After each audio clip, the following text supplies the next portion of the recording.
Somewhere along the way, we began to believe that letting go meant losing. Not true.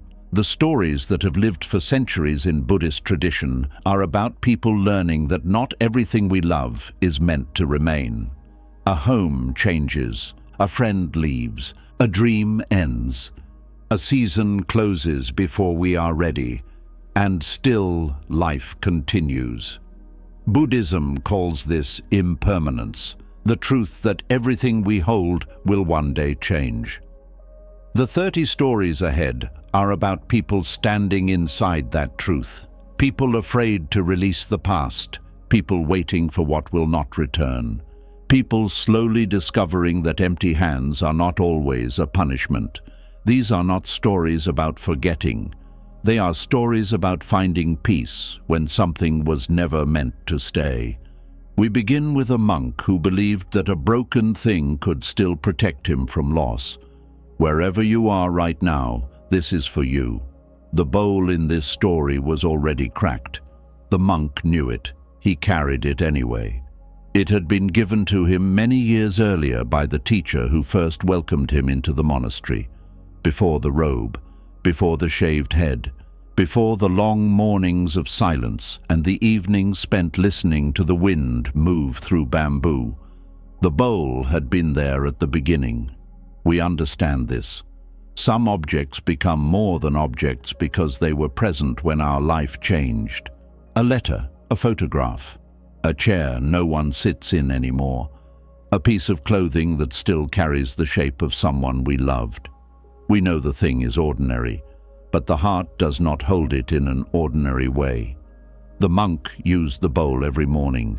He carried it into the village when the monks went to receive food. Rice fell into it, vegetables, a little soup, sometimes nothing. The bowl had held hunger and gratitude. It had held good days and difficult ones. It had been empty when the village suffered through a poor harvest. It had been full during festivals when families gave more than they could afford. Over time, the surface became dull. Then, one winter morning, the bowl slipped from his hands. It struck the stone floor. The sound was small. The meaning was not. A crack appeared along the side. The monk lifted it quickly. He ran his fingers over the damage. It was still in one piece, so he used tree resin to seal it. For a while, the repair worked. Then the crack opened again. He sealed it a second time, then a third. Each repair became weaker than the one before. The bowl began to leak. At first, only a few drops escaped. The monk told himself it was nothing. Then soup began to run down his hands. Rice water wet his robe. Still, he would not replace it. The other monks noticed. One of them offered him a new bowl. The monk refused. "This one is enough," he said. But it was not enough. That was the truth he did not want to face. The bowl no longer served the purpose for which it had been made. It could not hold what was placed inside it. Still, the monk held on. This is how attachment often works. We tell ourselves we are being loyal. We tell ourselves we are honoring the past. We tell ourselves that releasing something means it never mattered. But sometimes we are not protecting what we loved. We are protecting ourselves from admitting that it has changed. The monk's teacher had died many years before. The bowl was one of the last things that connected him to those early days. He could still remember the teacher placing it in his hands. "You will need this," the old man had said. The young monk had thought he meant for food. Now he understood that the bowl had carried something else: memory, belonging, the feeling of being chosen. The fear was not that the bowl would break. The fear was that once the bowl was gone, the teacher would feel farther away. Many of us have known this fear. We hold on to places that no longer feel like home. We hold on to friendships that have already become silence. We hold on to promises made by people who have changed. We keep waiting for old seasons to return because we do not know who we will be without them. We say, "I am not ready," but life does not always wait for readiness. One afternoon, the monk carried the bowl to the river. He had gone there to wash it. The crack had become wider. Water entered through one side and escaped through the other. He dipped it again. The same thing happened. He watched the river move through the bowl as though the bowl were no longer a container but only a passage. Something entered, something left, nothing remained. An older monk was sitting beneath a tree nearby. He had watched in silence. At last he asked, "What are you trying to keep?" The monk looked at the bowl. "My teacher gave this to me." "That is not what I asked." The monk said nothing. The older monk continued, "What are you trying to keep?" The question entered deeper this time. Not the bowl, not the memory, something beneath both. The monk lowered his eyes. "The person I was when he was alive," he said. The older monk nodded. There it was, the truth. He was not holding on to clay. He was holding on to an earlier self, a younger man, a man who still had someone to guide him, a man who did not yet know how heavy absence could become. The older monk looked toward the river. "You cannot return to that man," he said, "and your teacher did not give you the bowl so you would spend your life afraid to lose it." The monk felt pain rise in him, not loud pain, the quiet kind, the kind that has been waiting behind ordinary things. He remembered his teacher's hands, the sound of his voice, the way he smiled before answering difficult questions. For years, the monk had believed the bowl kept those things near. Now he saw that the bowl had become a wall between memory and truth. The teacher was already gone. The younger self was already gone. The bowl had not prevented either loss. It had only given him something to grip. Buddhism teaches that everything made from conditions will change. Bodies change, relationships change, homes change, beliefs change. The things we love do not become safe from impermanence because we love them deeply. Love does not stop change. Sometimes love is what helps us stop fighting it. The monk held the bowl over the river. His fingers tightened, then loosened, then tightened again. Letting go is rarely one clean movement. It is often many small movements inside the same moment. One part of us releases, another part reaches back. One part understands, another part is still afraid. This does not mean we are failing. It means we are human. The monk closed his eyes. He whispered, "Thank you." Not to the bowl alone, to the teacher, to the young man he had been, to the years the bowl had served him, to the lesson hidden inside the breaking. Then he opened his hands. The bowl fell into the river. For one moment it disappeared beneath the surface. Then it rose. The current caught it. The monk watched it turn slowly as it moved away. He expected to feel empty. Instead, he felt space. The memory of his teacher did not leave with the bowl. It remained in the way he walked, in the patience he had learned, in the kindness he offered frightened novices, in the silence he no longer needed to escape. This is what we often discover too late. What truly changed us does not vanish when the object disappears. What was real has already entered us. The thing can leave, the lesson can stay, the person can go, the love can remain, the season can end, the wisdom can continue. The monk stood beside the river until the bowl became a small, dark shape in the distance. Then it passed beyond the bend. He could no longer see it, but someone farther down the river could. A fisherman had noticed something turning in the current. He stepped into the water and reached for it. And this is where the next story begins. The bowl did not sink. It floated. That was how the fisherman first saw it. A small, broken bowl turning slowly on the river. He had been standing near the bank, pulling weeds from an old fishing net, when the current carried it toward him. He reached into the water and lifted it out. The bowl was cracked along one side. Tree resin covered old repairs. The bottom was worn smooth from years of use. The fisherman turned it in his hands. It was not valuable. It was not beautiful. It could barely hold water. Still, he took it home. We do this. Something enters our life, already damaged, already leaving, already unable to give us what we hope it will give. And still, we say, perhaps I can save it. Perhaps I can make it stay. Perhaps this broken thing came to me because it was meant to become mine. The fisherman lived alone in a small house near the river. His wife had died many years earlier. His son had moved to a distant city and rarely returned. Most days were quiet. He woke before sunrise. He repaired his nets. He walked to the river. He returned at dusk with fish, or sometimes with nothing. The silence of the house had become familiar, but familiar does not always mean peaceful. Sometimes it only means we have stopped speaking about the pain. The fisherman placed the bowl on his table. He washed away the mud. He tried to fill it with rice. Grains fell through the crack. He tried to hold water in it. The water ran out. He tried to use it for salt. The salt gathered in the broken line and spilled onto the table. The bowl could not do what a bowl was meant to do. Still, he kept it. He began to imagine who had owned it. Perhaps it belonged to a poor family. Perhaps it had fallen from a boat. Perhaps someone was searching for it. Or perhaps he thought the river had brought it to him for a reason. The mind likes reasons. Reasons make chance feel safe. Reasons make loss feel planned. Reasons help us believe that every arrival must have a purpose we can understand. But not everything that reaches us is meant to remain. Some things only pass through our hands. The fisherman repaired the bowl. He melted resin over a small fire. He pressed it into the crack. He waited for it to dry.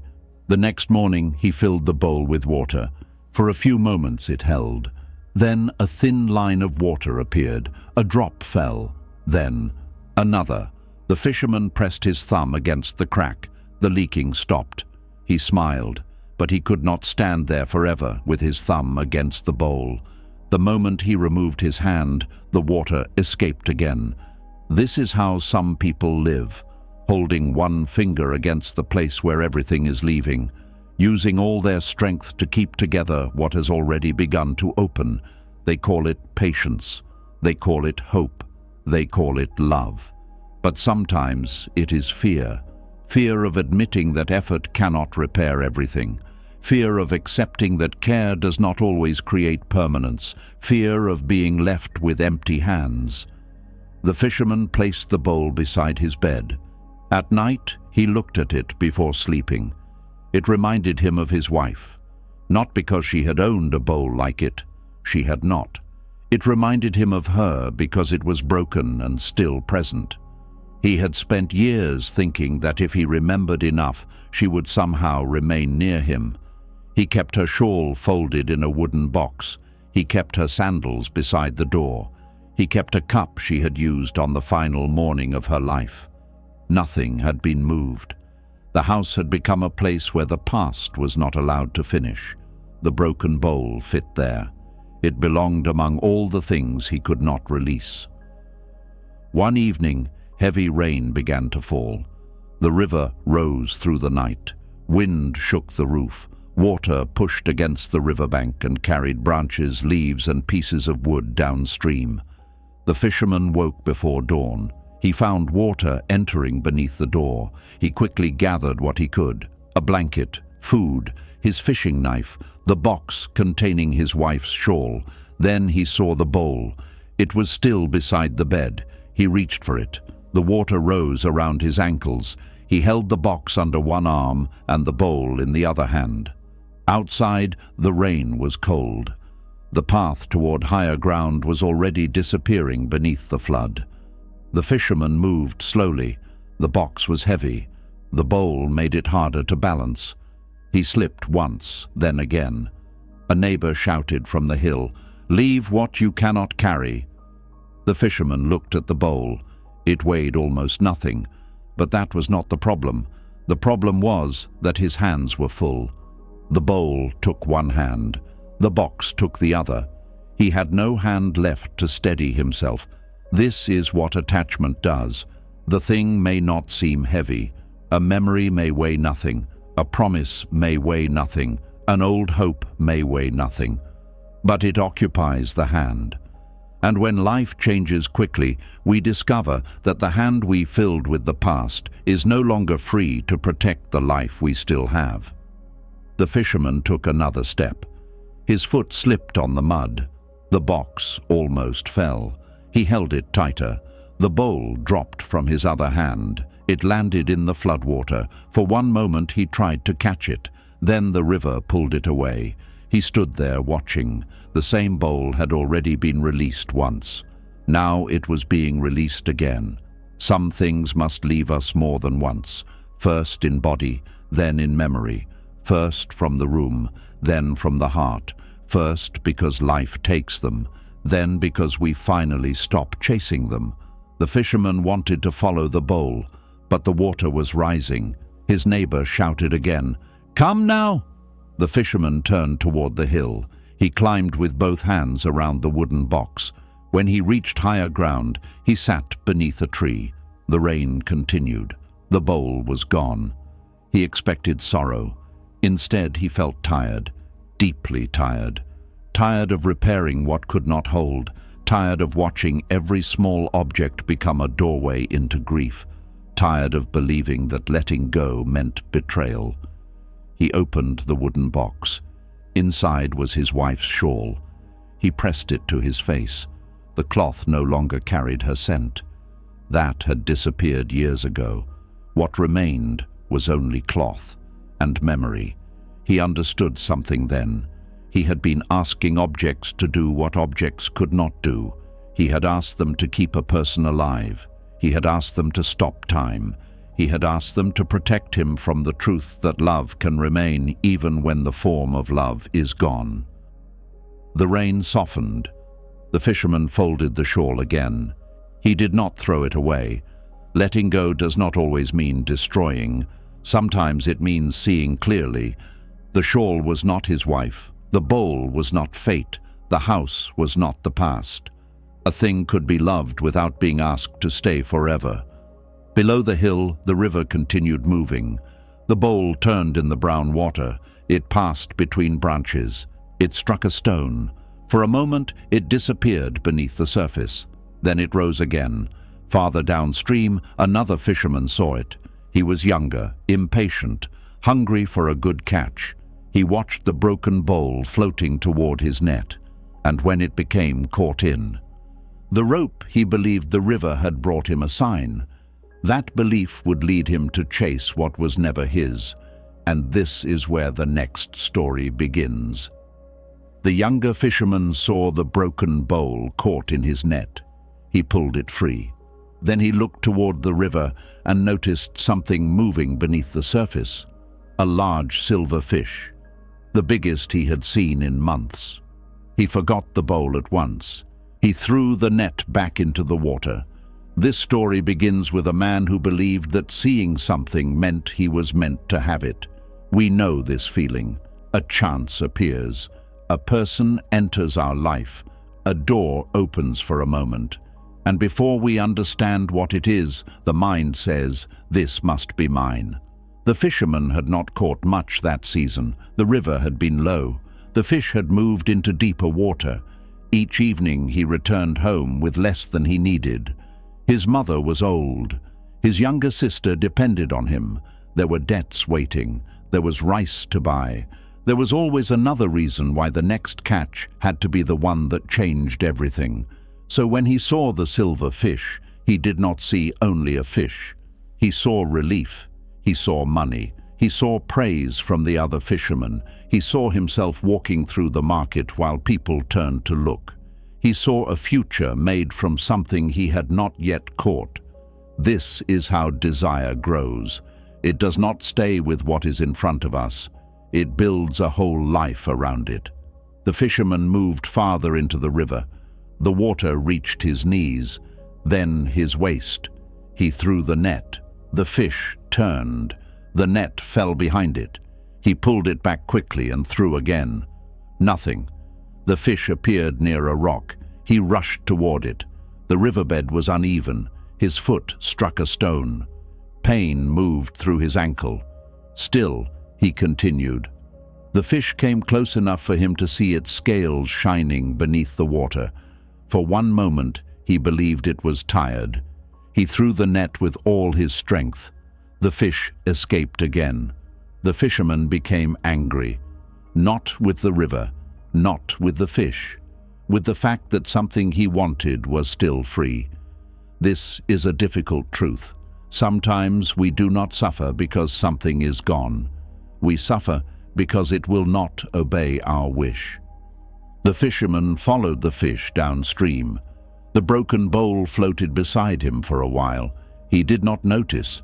The bowl had passed through the hands of two men who wanted it to mean something.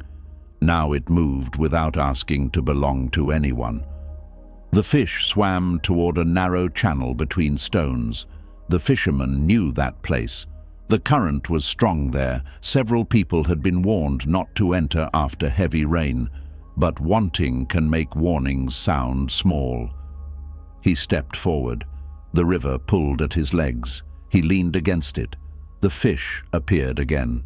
Closer now. He could almost touch it. He threw the net. This time, the fish entered.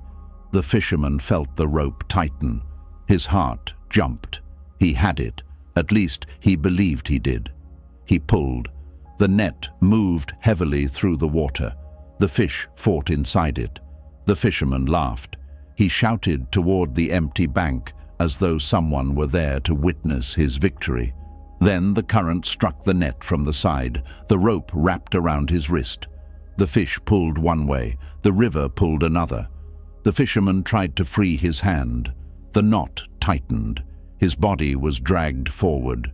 The water rose to his chest. The laughter stopped. He pulled harder. The fish fought harder. The thing he wanted had become the thing pulling him under. We recognize this too. A desire can begin as hope, then become pressure, then become fear, then become a chain. We tell ourselves we are chasing happiness, but sometimes we are only chasing the end of wanting, and the end never comes. The fisherman tried to plant his feet. There was nothing firm beneath him. The river pushed against his back. Water entered his mouth. He coughed. He looked toward the shore. It was farther away than he remembered. He had followed the fish without noticing how deep he had gone. This happens in life. We do not always lose ourselves all at once. We lose ourselves one step at a time. One more message, one more attempt, one more promise that tomorrow will be different, one more reason not to walk away. Then, one day, we look back and realize the shore is far behind us. The fisherman pulled the rope toward him. The silver fish appeared near the surface. Its body twisted inside the net. Its eye was wide. For the first time, the fisherman did not see money. He did not see praise. He saw another living being fighting for its life. The fish wanted freedom. He wanted possession. Both were afraid. The river did not choose between them. It simply kept moving. The fisherman remembered something his father had once told him. Never hold a net when the river becomes stronger than your hands. He had been a child then. He had thought it was only advice about fishing. Now he understood. There are moments when wisdom means holding on. There are also moments when wisdom means releasing before what we hold takes us down with it. The fisherman opened his hand. The rope did not leave at first. It had cut into his wrist. He forced his fingers apart. The rope slipped free. The net moved away. The fish moved with it. For a moment, the fisherman felt panic. All that effort, all that hunger, all that hope, gone. Then his body turned in the current. He used both hands to swim. Without the rope, he could move. Without the fish, he could breathe. He reached a stone and held it. Then another. Slowly, he made his way back toward the bank. He collapsed on the mud. His chest rose and fell. His wrist was bleeding. The silver fish was gone. The fisherman lay there for a long time. He listened to the river. It sounded the same as before. The world had not ended because the fish escaped. His debts still existed. His family still needed food. But he was alive. Sometimes this is the first lesson of letting go. Not everything we release leaves us empty. Some things return our life to us. The fisherman sat up. The broken bowl had washed onto the bank beside him. He picked it up. Water entered through the crack and left through the other side. He almost laughed. The bowl could not keep anything. The river could not keep anything. The net could not keep everything. And neither could he. Buddhism teaches that craving turns passing things into promises. We see something pleasant and ask it to save us. We see something painful and demand that it disappear. We spend our lives pulling the world toward us or pushing it away. But the world keeps changing. The fish swims, the river moves, the bowl floats on. Peace does not begin when everything stays. Peace begins when we stop demanding that it must. The fisherman looked at his empty net drifting downstream. He knew he would need another. He knew the next days would be difficult. Letting go did not solve every problem. It solved the problem that was about to drown him. That was enough. He placed the broken bowl back into the river. It turned once and moved away. Farther downstream, the silver fish struggled inside the net. The rope had caught around a branch. The fish pulled, the net tightened, and before the fisherman could see what happened next, the current carried everything beyond the bend. The next story belongs to the fish that escaped. The fish was still trapped. The fisherman had released the rope, but the net had caught around a branch beneath the water. The fish pulled. The net tightened. The river moved around both of them. This story begins with a creature that had almost escaped, but not yet. We know this place. Sometimes we leave the person but keep the hope. We walk away from the room but carry the argument inside us. We stop chasing what hurt us but still wait for it to return in another form. The body is free. The mind is still caught. The silver fish had lived in that river for many seasons. It knew the deep places. It knew where the water stayed cool during summer. It knew which stones hid insects and which shadows meant danger. It had escaped hooks before. It had survived birds, dry months, and fast currents. But the net was different. The harder the fish fought, the tighter the threads pressed against its body. It twisted left. The net pulled right. It rushed forward. The branch held it back. It tried the same movement again and again. Each time, the result was the same. This is one of the quiet ways suffering continues. We repeat what has never freed us. We explain ourselves again to someone who has already decided not to listen. We return to the same memory, hoping it will finally give us a different ending. We push harder against a closed door because accepting that it is closed feels worse than the pain of pushing. The fish did not understand the net. It only understood that it wanted out. So it fought. Its body struck the rope. Its fins became tangled. Its strength began to leave. The river carried leaves past it. Small fish moved nearby and disappeared. Life continued while it struggled. That can be one of the loneliest parts of pain. The world does not stop. Morning still comes. People still laugh. The rain still falls. And we wonder how everything can keep moving when something inside us feels trapped. The fish pulled again. The branch bent. For one moment, the net loosened. The fish felt space around its side. It rushed toward it. Then the branch sprang back. The threads closed tighter than before. Hope had appeared and disappeared in one breath. Sometimes this hurts more than having no hope at all. A message arrives. A promise is made. A person says they have changed. A door opens just enough for us to believe. Then it closes again. And because we saw freedom for one moment, the trap feels smaller. The fish became still. Not because it had found peace, because it was tired. There is a stillness that comes from wisdom. There is also a stillness that comes when the body has no more strength to fight. From the bank, an old woman watched the river. She had come to gather herbs that grew near the wet stones. She saw the net caught around the branch. Then she saw the fish inside it. She stepped into the shallow water. The current pulled at her robe. She moved slowly. The fish noticed her shadow and began to fight again. It believed another danger had come. The old woman stopped. She waited. This is what compassion sometimes looks like.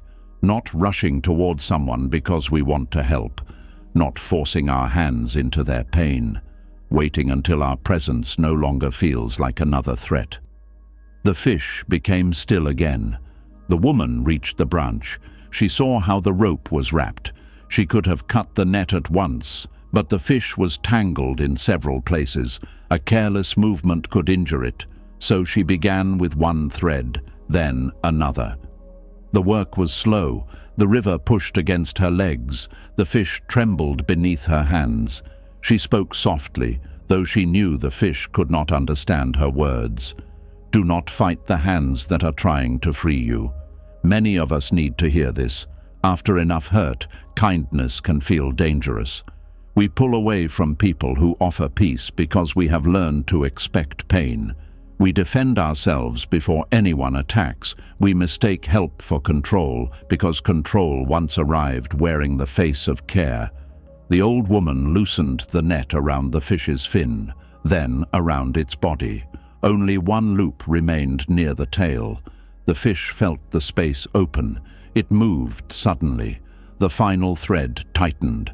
The woman nearly lost her balance. She placed one hand against the branch and waited again. "You are close," she said, "but close is not free." The fish stopped. The woman lifted the last loop. The net fell away. For a moment the fish did not move. The river was open around it. Nothing held it. Still, it remained near the branch. This happens more often than we admit. Freedom can feel strange after a long struggle. When the cage opens, we may not know where to go. When the pressure ends, the silence can feel empty. When someone stops hurting us, we may still expect the next wound. The trap can leave the body before it leaves the mind. The old woman moved her hands away. The fish stayed. She did not push it. She did not lift it. She did not decide where it should swim. Real compassion does not replace one net with another. It does not say, "Now that I saved you, you must belong to me." It creates space and allows life to choose its own direction. The fish moved its tail, once, then again. It swam a short distance and stopped. The old woman remained still. The fish turned toward the deeper water. Then it disappeared. No sound, no thanks, no promise to return. The woman smiled. She had not helped the fish, so it would remember her.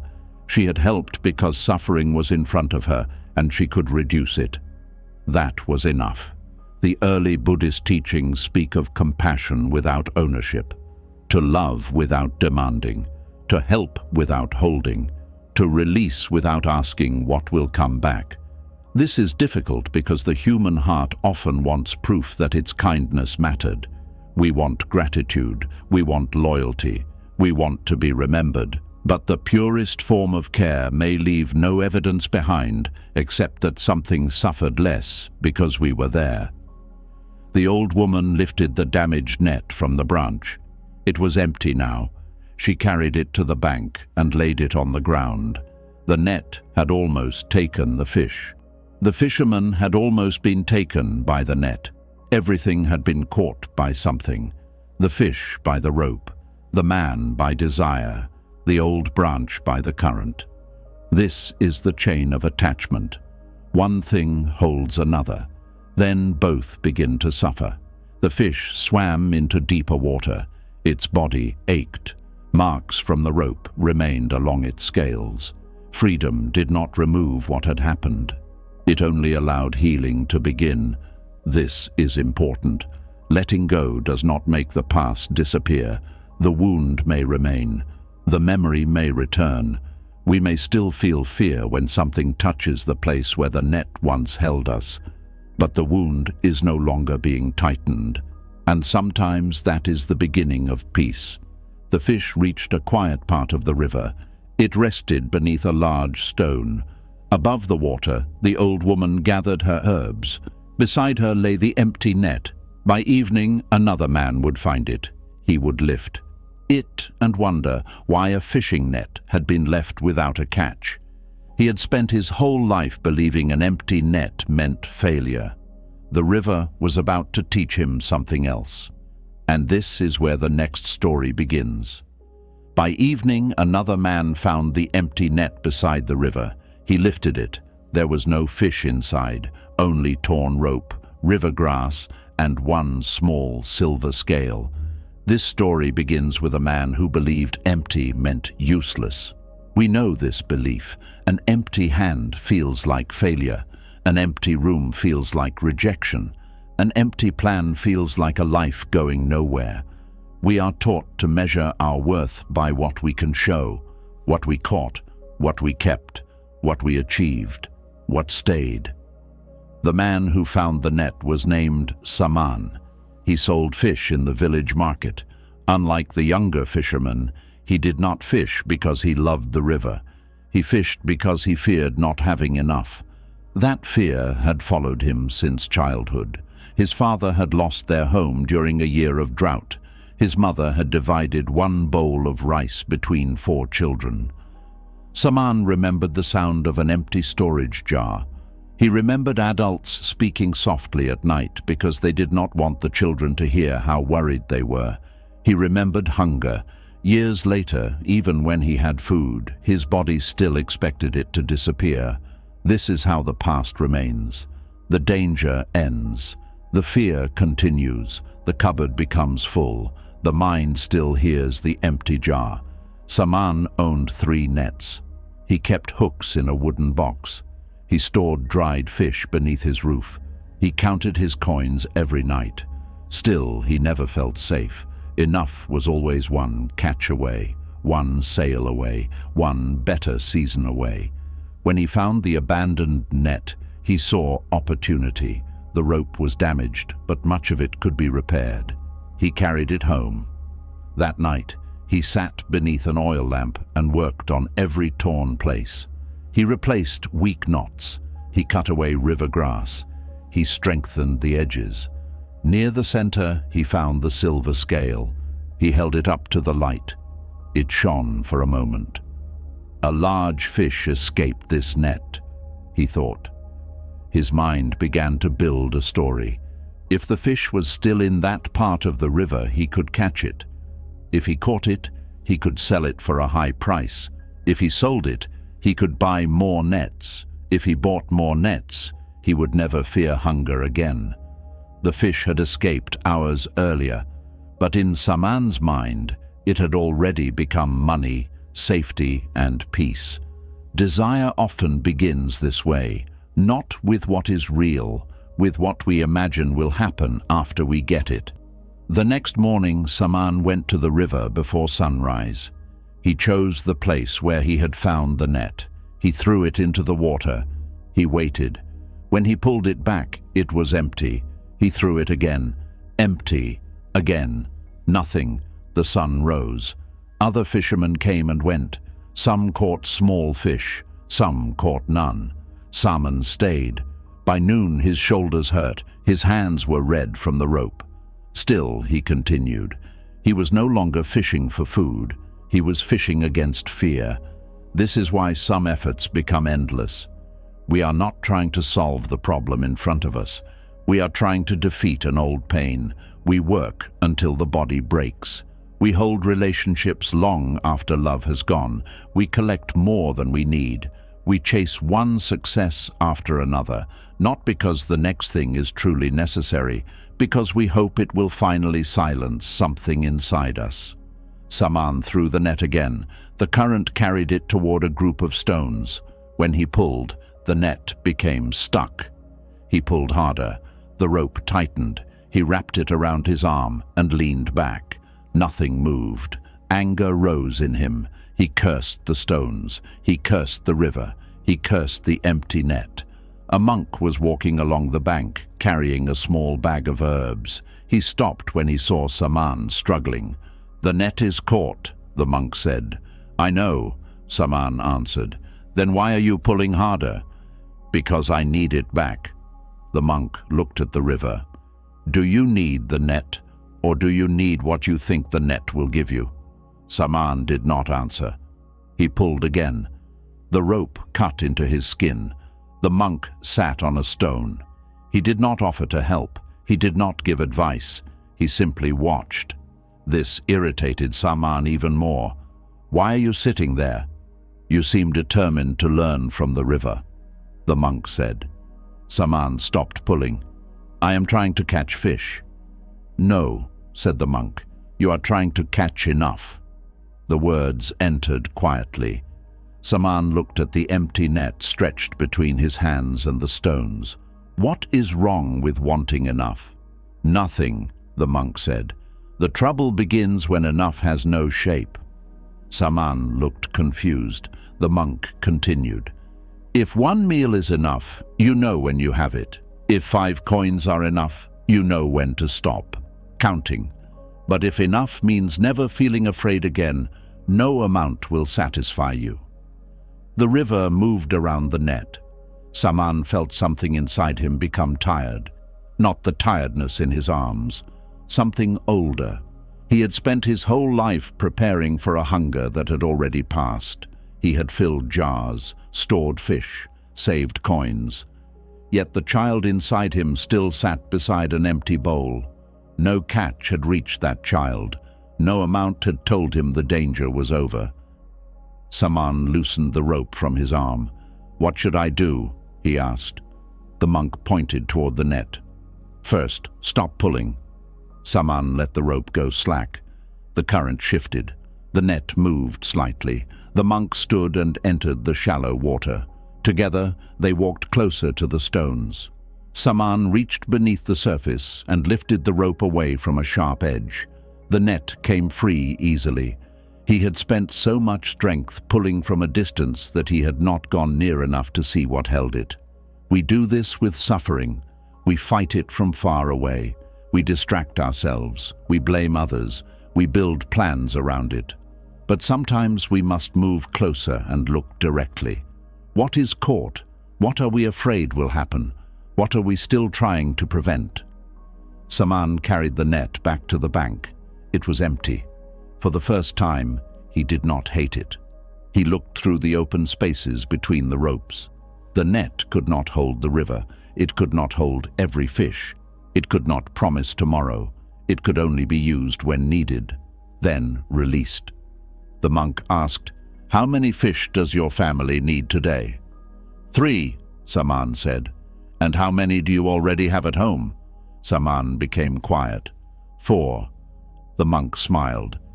"Then perhaps the empty net has given you enough." Saman laughed once, a tired laugh, then a real one. He had come to the river believing he needed one great catch.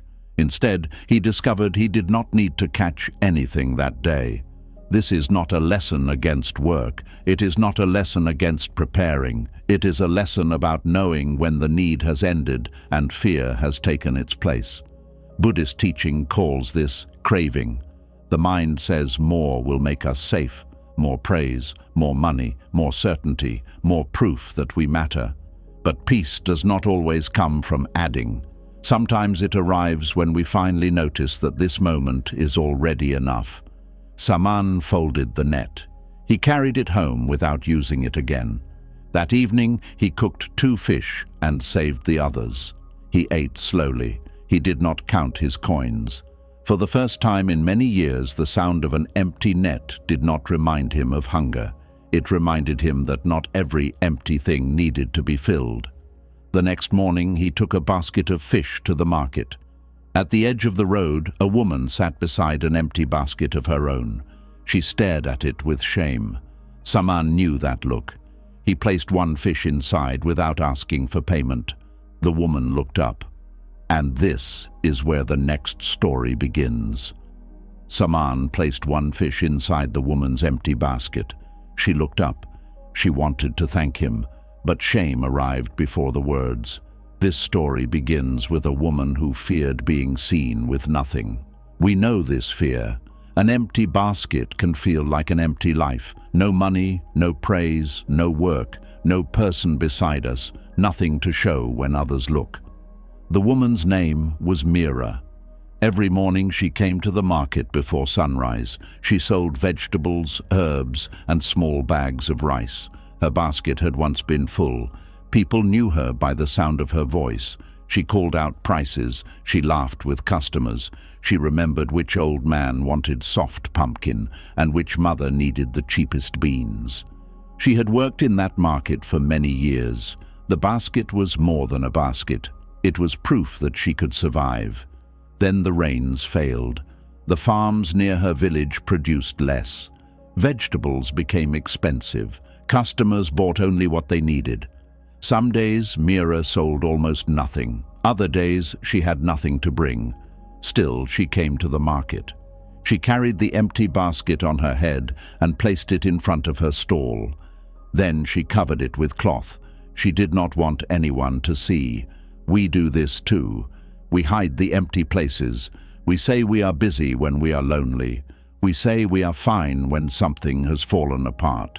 We smile because we fear that if others see what is missing, they will decide that we are missing something too. Mira watched the other sellers arrange their goods. Green leaves, red peppers, yellow fruit, bags of grain. The market slowly filled with color. Her own basket remained hidden. Every full basket near her made hers feel emptier. Comparison has this power. Another person's success becomes proof of our failure. Another person's joy becomes evidence that we are behind. We forget that we are. Seeing one morning in a life we do not fully know. Mira had come with nothing, but she was not nothing. Still, she could not feel the difference. When Saman placed the fish in her basket, she quickly pulled the cloth over it. "I cannot pay you," she said. "I did not ask you to. People will think I begged. Did you?" "No." "Then let them think what they want." Mira looked away. This was easy for him to say. He had fish to sell. His stall was full.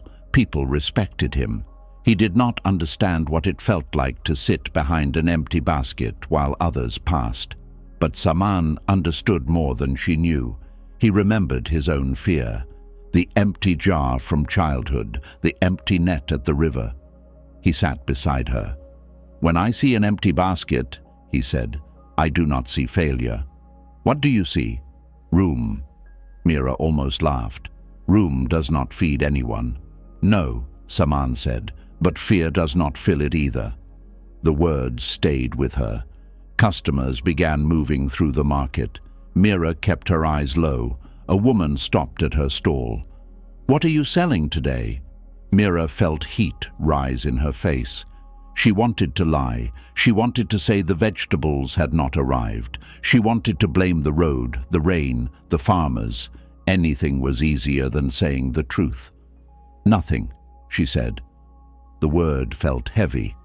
The customer looked at the covered basket. "Then why are you here?" Mira did not know how to answer. Because staying home felt like disappearing. Because the market was the only place where people knew her name. Because she was afraid that if she missed one day, another woman would take her place. Because she did not know who she was without something to sell.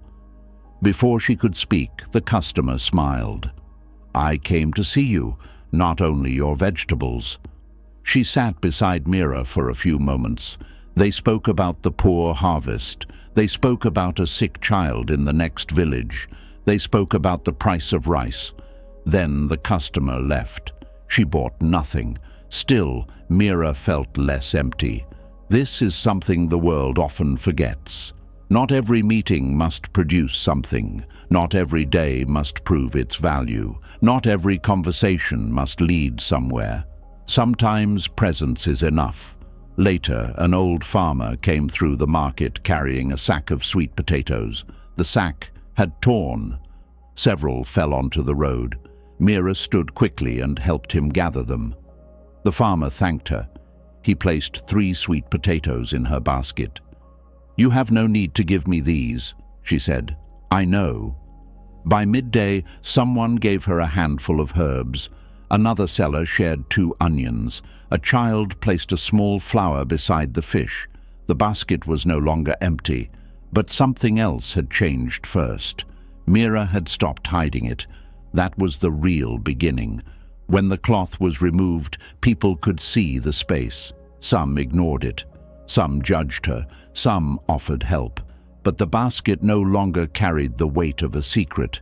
Shame grows in darkness. It tells us that what is missing must remain hidden. It tells us that being seen in need will make us smaller. But often the hiding makes the pain heavier than the need itself.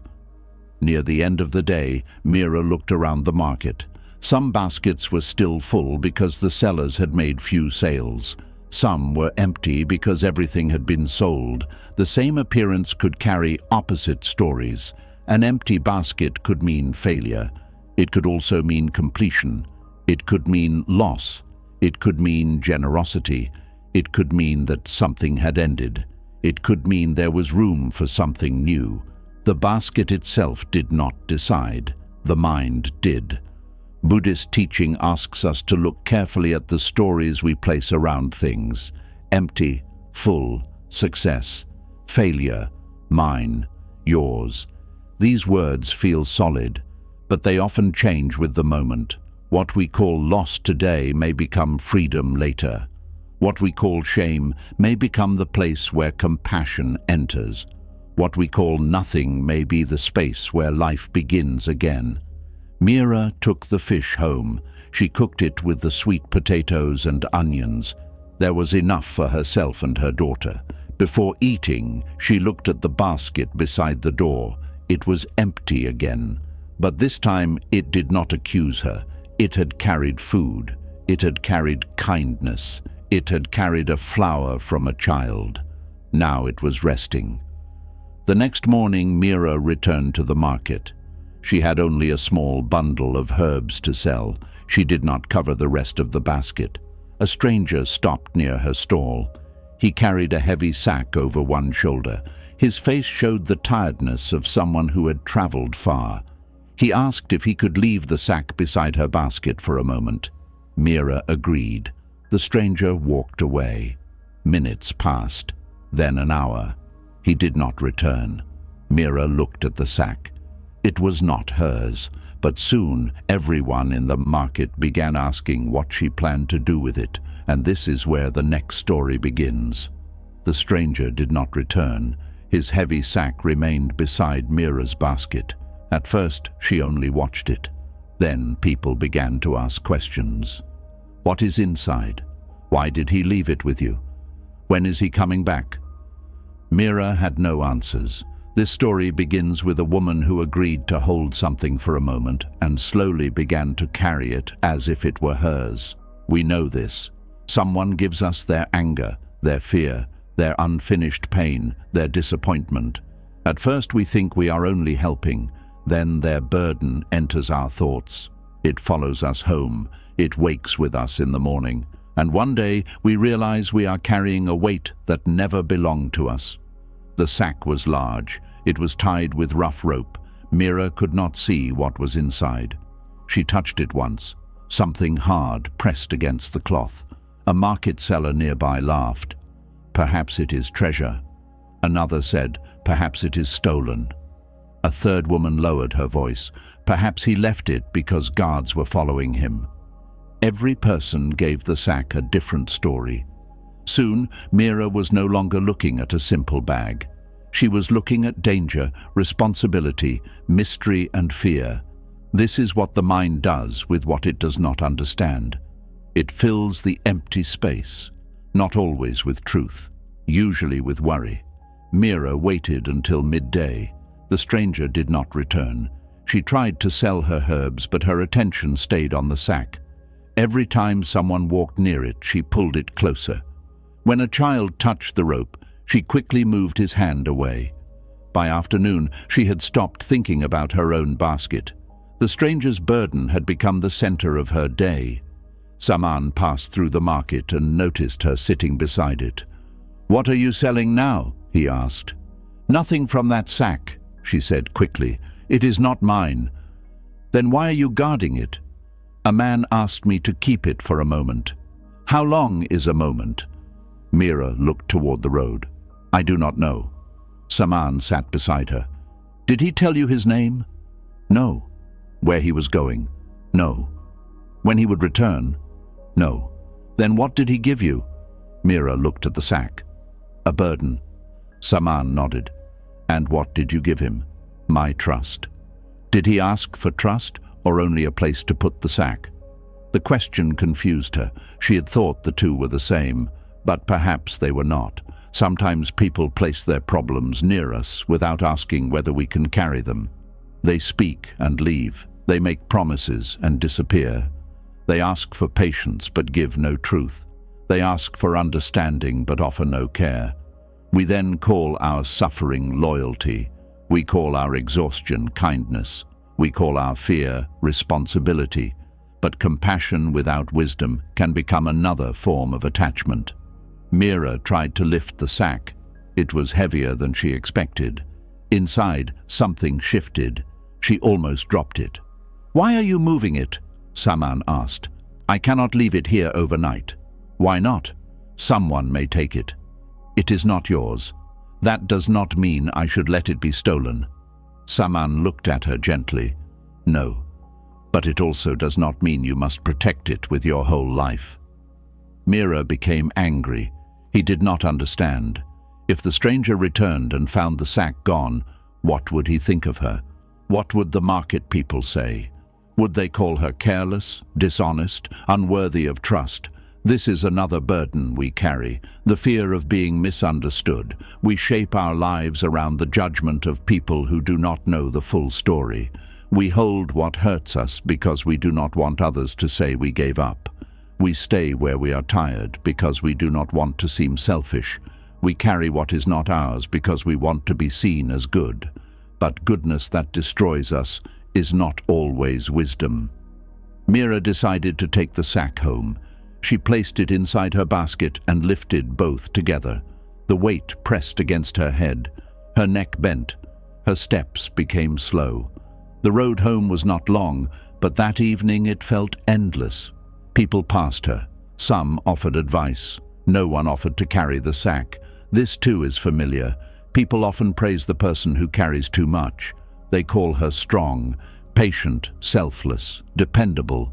But praise does not make the burden lighter. Sometimes it only teaches her to hide the pain better. When Mira reached home, her daughter ran to meet her. "What did you bring?" Mira lowered the basket. "Nothing for us." The words stopped her. She had carried a full basket home, yet nothing inside it belonged to her family. Her daughter looked at the sack. "What is it?" "I do not know." "Why did you bring it?" "Because someone left it with me." Her daughter touched the rough cloth. "Then it belongs to him." Children sometimes see clearly because they have not yet learned how to turn simple truth into a prison.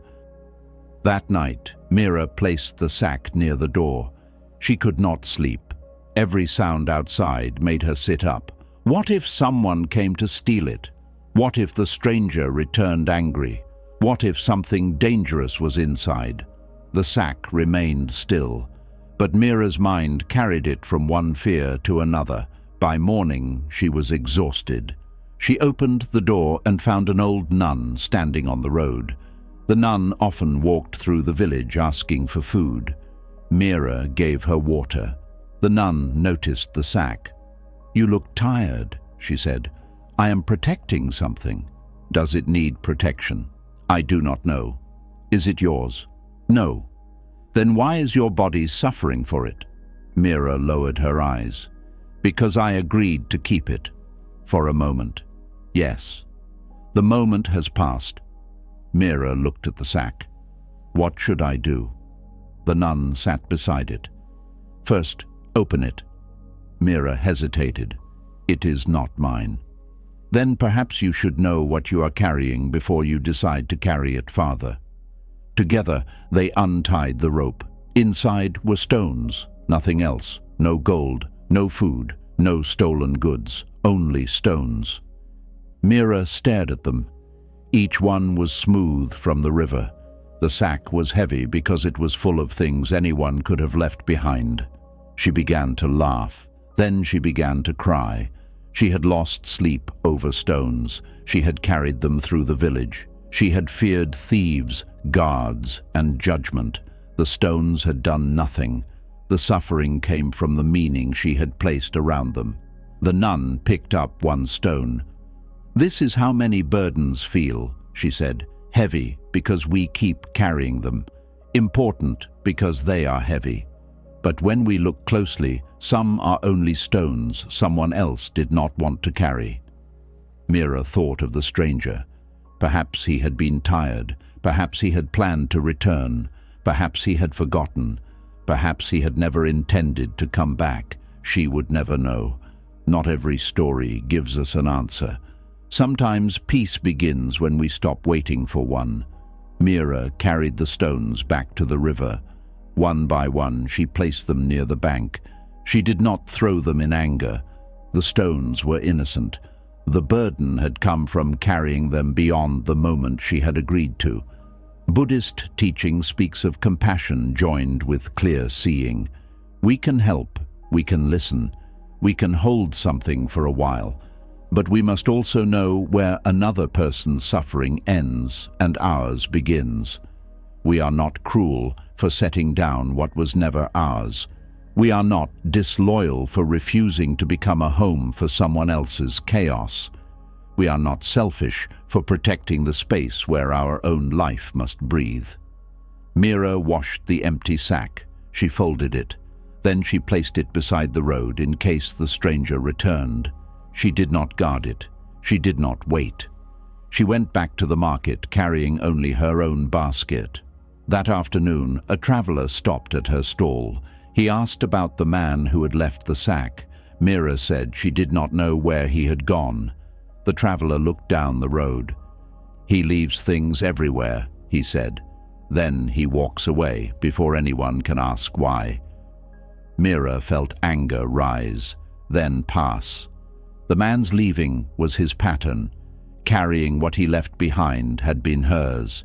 Now both could end. The traveler thanked her and continued on. He left the market before sunset without saying goodbye to anyone. One woman watched him disappear down the road. She had spoken with him only once. Still, she felt something inside her follow, and this is where the next story begins.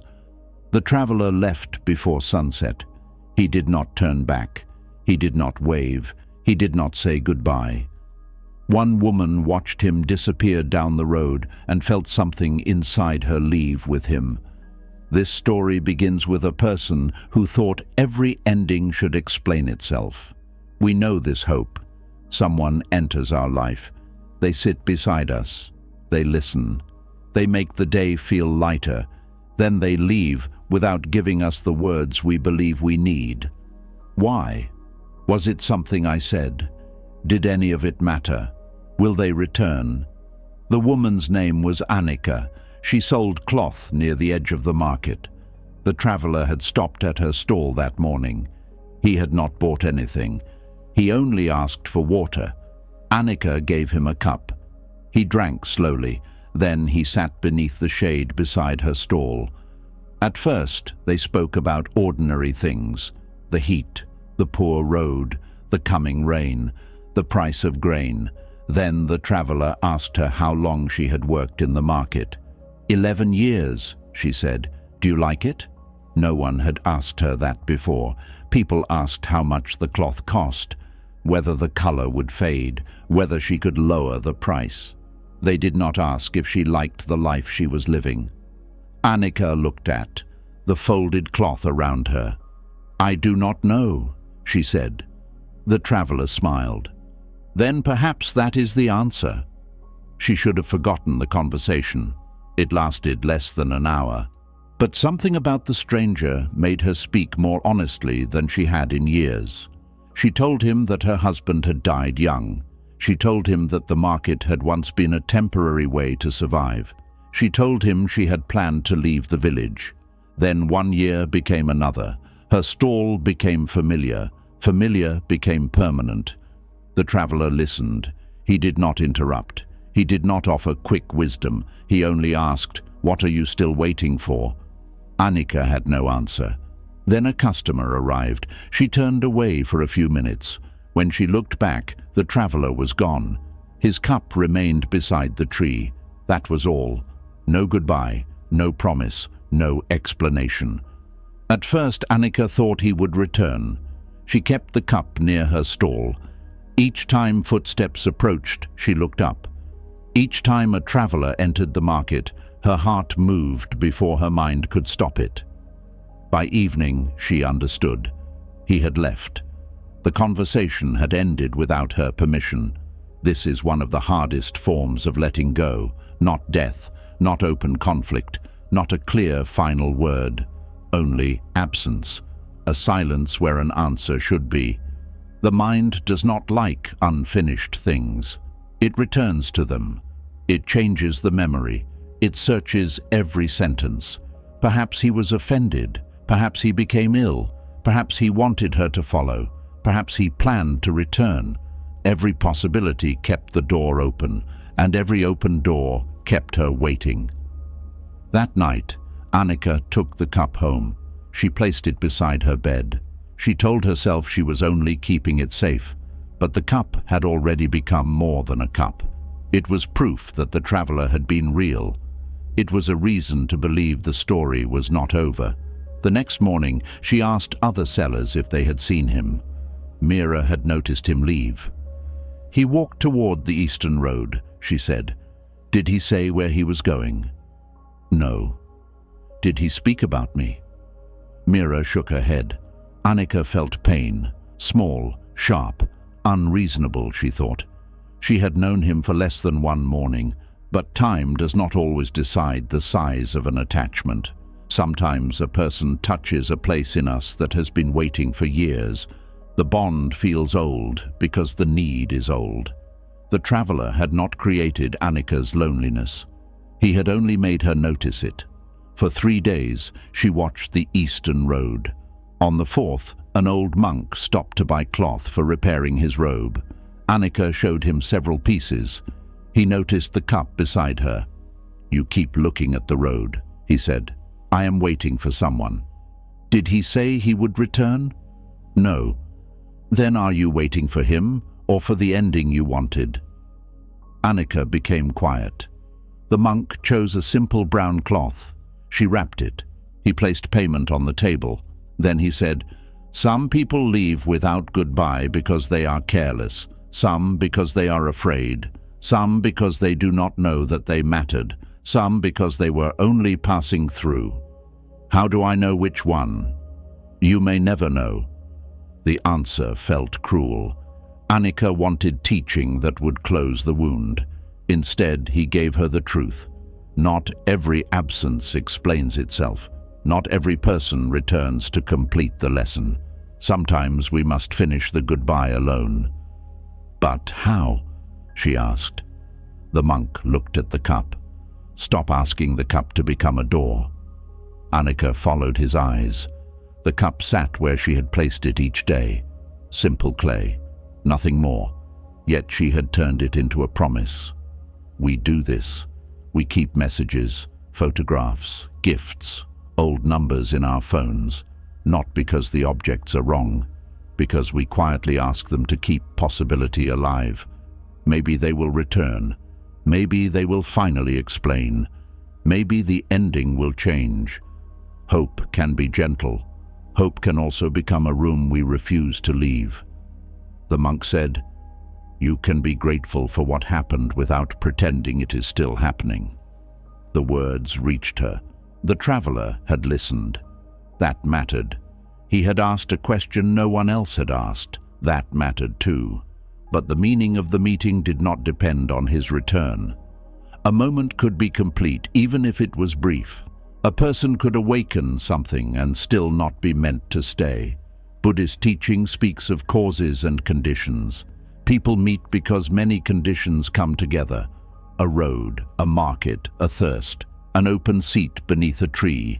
Then the conditions change, the road continues, the market closes, the person leaves. We suffer when we demand permanence from a meeting created by temporary conditions. Annika lifted the cup. For a moment she wanted to keep it. Then she carried it to the public water jar. She washed it. She placed it with the other cups used by travelers. It was no longer his cup. It was simply a cup again. Her heart still hurt. Letting go did not erase the feeling. It removed the work of feeding it. She stopped watching every traveler. She stopped asking the market sellers for news. She stopped building stories around the Eastern Road. In the evenings, she returned to the question he had asked. "What are you still waiting for?" She saw that the answer was larger than him.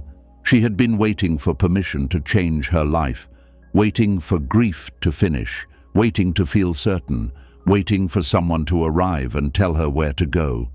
The stranger had left, but the question remained. That was what he had truly given her, not a promise, a mirror. Months later, Annika closed her stall for one day and walked beyond the market road. She did not leave the village forever. She only walked farther than she had in years. Sometimes freedom begins this quietly, not with a great departure, with one step taken without waiting for someone else to return.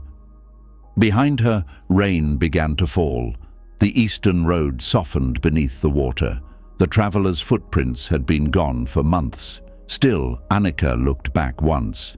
There was nothing there, only rain washing the road clean. And this is where the next story begins. The rain washed the road clean. The stranger's footprints disappeared first, then Annika's. Soon, the road looked as though no one had passed there at all. This story begins with a woman who believed that losing the signs of someone meant losing what the meeting had taught her. We know this fear. We keep proof, a message, a photograph, a place on the road where someone once stood. We fear that when the evidence disappears, the memory will disappear with it. And if the memory disappears, perhaps the meaning will disappear too. Annika stood beneath a tree and watched the rain fall. Only a few moments earlier, she had seen the marks her sandals made in the soft earth. She had also imagined the travelers' steps continuing far beyond the village. Now there were no steps, only water. For a moment, she felt the old ache return. The stranger had already left without saying goodbye. Now even the road refused to keep him. She looked down and tried to find one clear footprint. There was none. The rain had entered every hollow place and softened every edge. Annika knelt. She touched the wet ground. Her fingers sank into the mud. She knew it was foolish, but she began searching. Perhaps one mark remained beneath the leaves. Perhaps the rain had missed a place near the stones.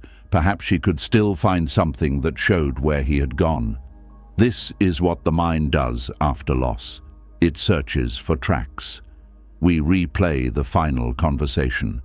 We study the last look. We return to the place where the person stood. We search for one clear sign that tells us what happened and where everything went. But the past does not always leave a road we can follow. Sometimes it disappears into rain. Annika moved farther along the path. Her clothing became wet. Mud gathered around her feet. She told herself she was only walking, but she knew the truth. She was following someone who was no longer there. At the edge of the village, the road divided. One path led toward the hills, the other led toward the eastern forest. Annika stopped. She did not know which way the traveler had gone. For months, she had imagined the eastern road as one simple line. Now she saw that it divided again and again. Even if his footprints had remained, they might not have given her the answer she wanted. A young novice monk was sitting beneath a small shelter near the crossing. He watched Annika looking from one road to the other. "Are you lost?" he asked. "No." "Then why are you standing as though the road must decide for you?" Annika looked at him.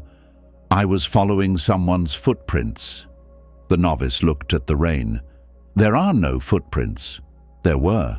"Where did they lead?" "I do not know." "Then perhaps they were never a path." The words irritated her. A young monk, barely old enough to understand grief, was speaking as though the answer were simple. "They belong to someone who mattered," she said. The novice lowered his eyes. "I did not say they did not matter." Annika became quiet. He continued, "A footprint can show that someone passed. It cannot promise that they will remain." The rain struck the roof above them. Annika looked back at the empty road. The novice placed a wooden cup beneath the edge of the shelter. Rainwater slowly filled it. "My teacher once told me that people suffer because they ask signs to carry more than signs can hold," he said. "What does that mean?" "A footprint says someone was here. We make it say someone belongs here. A smile says there was kindness in this moment. We make it say this kindness will never change.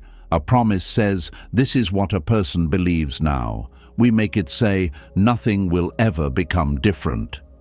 Annika sat beneath the shelter. She watched the cup fill. The novice continued, "The sign is small. The story we place on it is large. We recognize this. A person answers our message warmly and we build a future. Someone becomes distant and we build a reason. A door opens and we call it destiny. A door closes and we call it punishment. The event may be simple. The suffering often grows from everything the mind adds." Annika asked, "Should we stop caring about signs?" "No," the novice said. "We should see them clearly." The cup became full. Rainwater spilled over its edge. The novice did not move it. "Look," he said. "The cup held what it could. Now the water continues." Annika watched the rain enter and leave. The cup was not failing. It was simply unable to keep every drop. Maybe people were like this too. They could hold a moment, a conversation, a season. They could offer something real, but they could not hold time still. The traveler had sat beside her. He had listened. He had asked what she was still waiting for. That moment had been real. His leaving was also real. One truth did not destroy the other. The rain became softer. Annika looked again at the road. "What happens when all signs disappear?" she asked. The novice thought for a moment. "Then you discover what entered you and what only stayed outside." Annika did not understand at first. Then she remembered the traveler's question. "What are you still waiting for?" The footprints had disappeared. The question had not.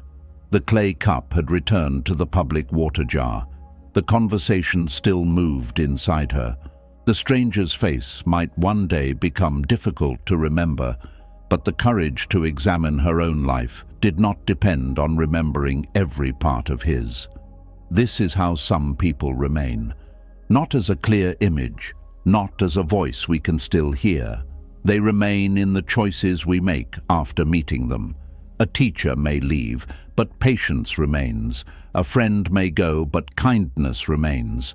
A difficult relationship may end, but wisdom remains. The form passes. The effect continues. Buddhist teaching speaks of causes and conditions.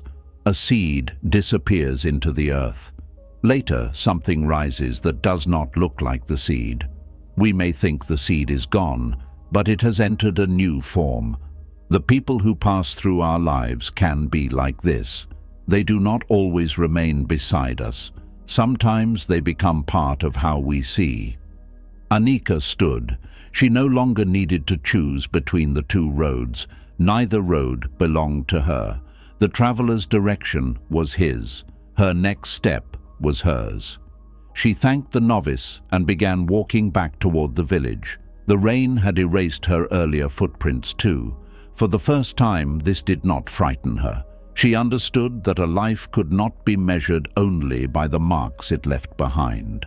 Some of the deepest changes left no visible track.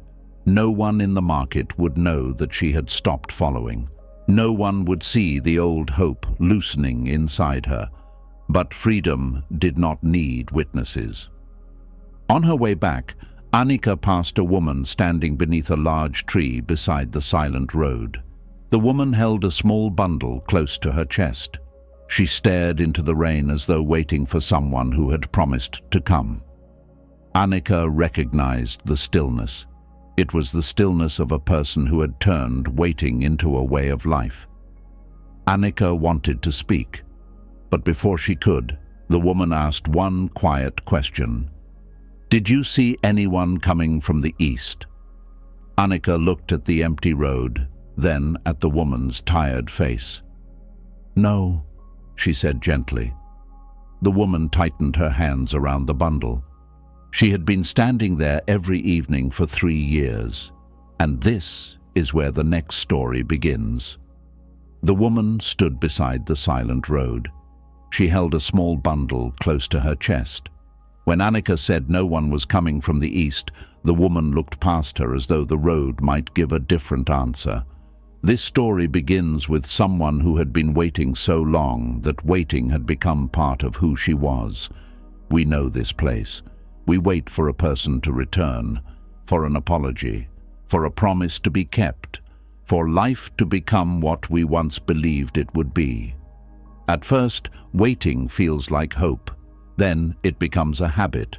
Then one day, we cannot tell whether we still believe someone is coming or whether we are simply afraid to leave the road. The woman's name was Lila. 3 years earlier, her husband had left the village to find work in a distant town. He had promised to return before the cold season. He packed 2 shirts, a wooden comb, and a little food. Before leaving, he stood beside that same road and placed his hands over hers. "I will come back before the first cold wind," he said. Lila believed him. Why would she not? They had shared 12 years. They had buried a child together. They had survived poor harvests. They had slept beneath a leaking roof and laughed when the rain fell into their cooking pot. His promise did not sound uncertain. It sounded like something already decided. For the first weeks, Lila lived normally. She worked, she cooked, she visited the market. Each evening, she looked toward the eastern road. Then the cold season came. Her husband did not. She told herself the work had lasted longer. Perhaps the road was unsafe. Perhaps he had become ill. Perhaps he had sent a message that never arrived. Every reason kept hope alive. The season passed. Then another. A traveler said he had seen a man who looked like Lila's husband in a town beyond the hills. Someone else said no such man had worked there. Another person claimed he had joined a caravan. Every story gave Lila something new to hold. The truth remained empty, so she filled it with waiting. At first, she stood by the road once a week. Then, every evening, she carried food in the small bundle, rice, a little salt, sometimes fruit. She imagined he might return hungry. When people told her to stop, she became angry. "You do not understand," she said. "He promised." This is one of the hardest things about promises. A promise is made in one moment. We carry it through every moment that follows. But the person who made it may change. The road may change. The conditions may change. Life may move in a direction neither person could see. Still, the promise remains inside the one who waits, unchanged and heavy. Annika stood beside Lila beneath the tree.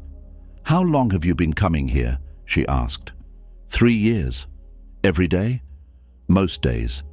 "And has he sent word?" "No." "Do you know where he is?" "No." Lila's answers were quiet. She had said them many times. They no longer sounded like questions. They sounded like stones arranged around a place she could not leave. Annika looked at the bundle. What is inside? Food. For him? Yes. Does anyone at home need it? Leela looked away. Her sister lived with her. Her sister had 2 children. There were evenings when the household had little to eat. Still, Lila saved a portion for the man who might return. We do this in other ways. We save our tenderness for someone absent. We protect our best words for a conversation that may never happen. We refuse new joy because we think accepting it would betray an old hope. We leave part of our life untouched, waiting for a person who is no longer there to claim it. Annika asked, "What will happen if he never comes back?" Lila's face changed. "Do not say that. I am not saying he will not. You are. I am asking what becomes of you." Lila held the bundle tighter. She had spent years asking what had become of him. No one had asked what had become of her. The question frightened her. Without waiting, what would she do at sunset? Without the road, where would she stand? Without hope, what would remain between her and the pain? This is why we sometimes keep waiting. Waiting delays grief. As long as someone may return, we do not have to accept that they are gone. As long as the apology may come, we do not have to face a life without it. As long as the dream may still happen, we do not have to mourn the years spent building around it. Waiting feels painful, but ending the waiting can feel like losing the person again. An old nun passed along the road carrying firewood. She had seen Lila beneath the tree many times. This evening she stopped. "You are still here," the nun said. "He may come tonight." "He may." Lila seemed relieved. At last, someone had not told her to give up. Then the nun added, "And he may not." Lila's relief disappeared. The nun placed the firewood on the ground. "Both are possible," she said, "but only one thing is certain." "What?" "You are here." The road remained silent. The nun continued, "You have given 3 years to what may happen. How much of today belongs to what is happening?" Lila looked toward the east. Nothing moved. The nun sat beneath the tree. "When I was young, my mother became ill," she said. "I prayed every night that she would recover. I told myself I would begin living again when she became well. Did she recover?" "No." Lila lowered her eyes. "For a long time," the nun said, "I believed hope had betrayed me. Later, I understood that I had asked hope to do something it could not do. I asked it to control change. Should I have no hope? Hope is not the problem. Chaining your life to one outcome is." The words stayed between them. Buddhist teaching does not ask us to become cold. It does not tell us to stop loving or stop hoping. It asks us to see clearly. A hope is a thought about the future. It is not a promise from life. When we hold it gently, it can guide us. When we make it the only door through which peace may enter, it becomes a prison. Lila sat down. For the first time in years, she was not standing ready to run toward a distant shape. She placed the bundle on the ground. What if leaving this road means I have stopped loving him? The nun shook her head. Love and waiting are not the same.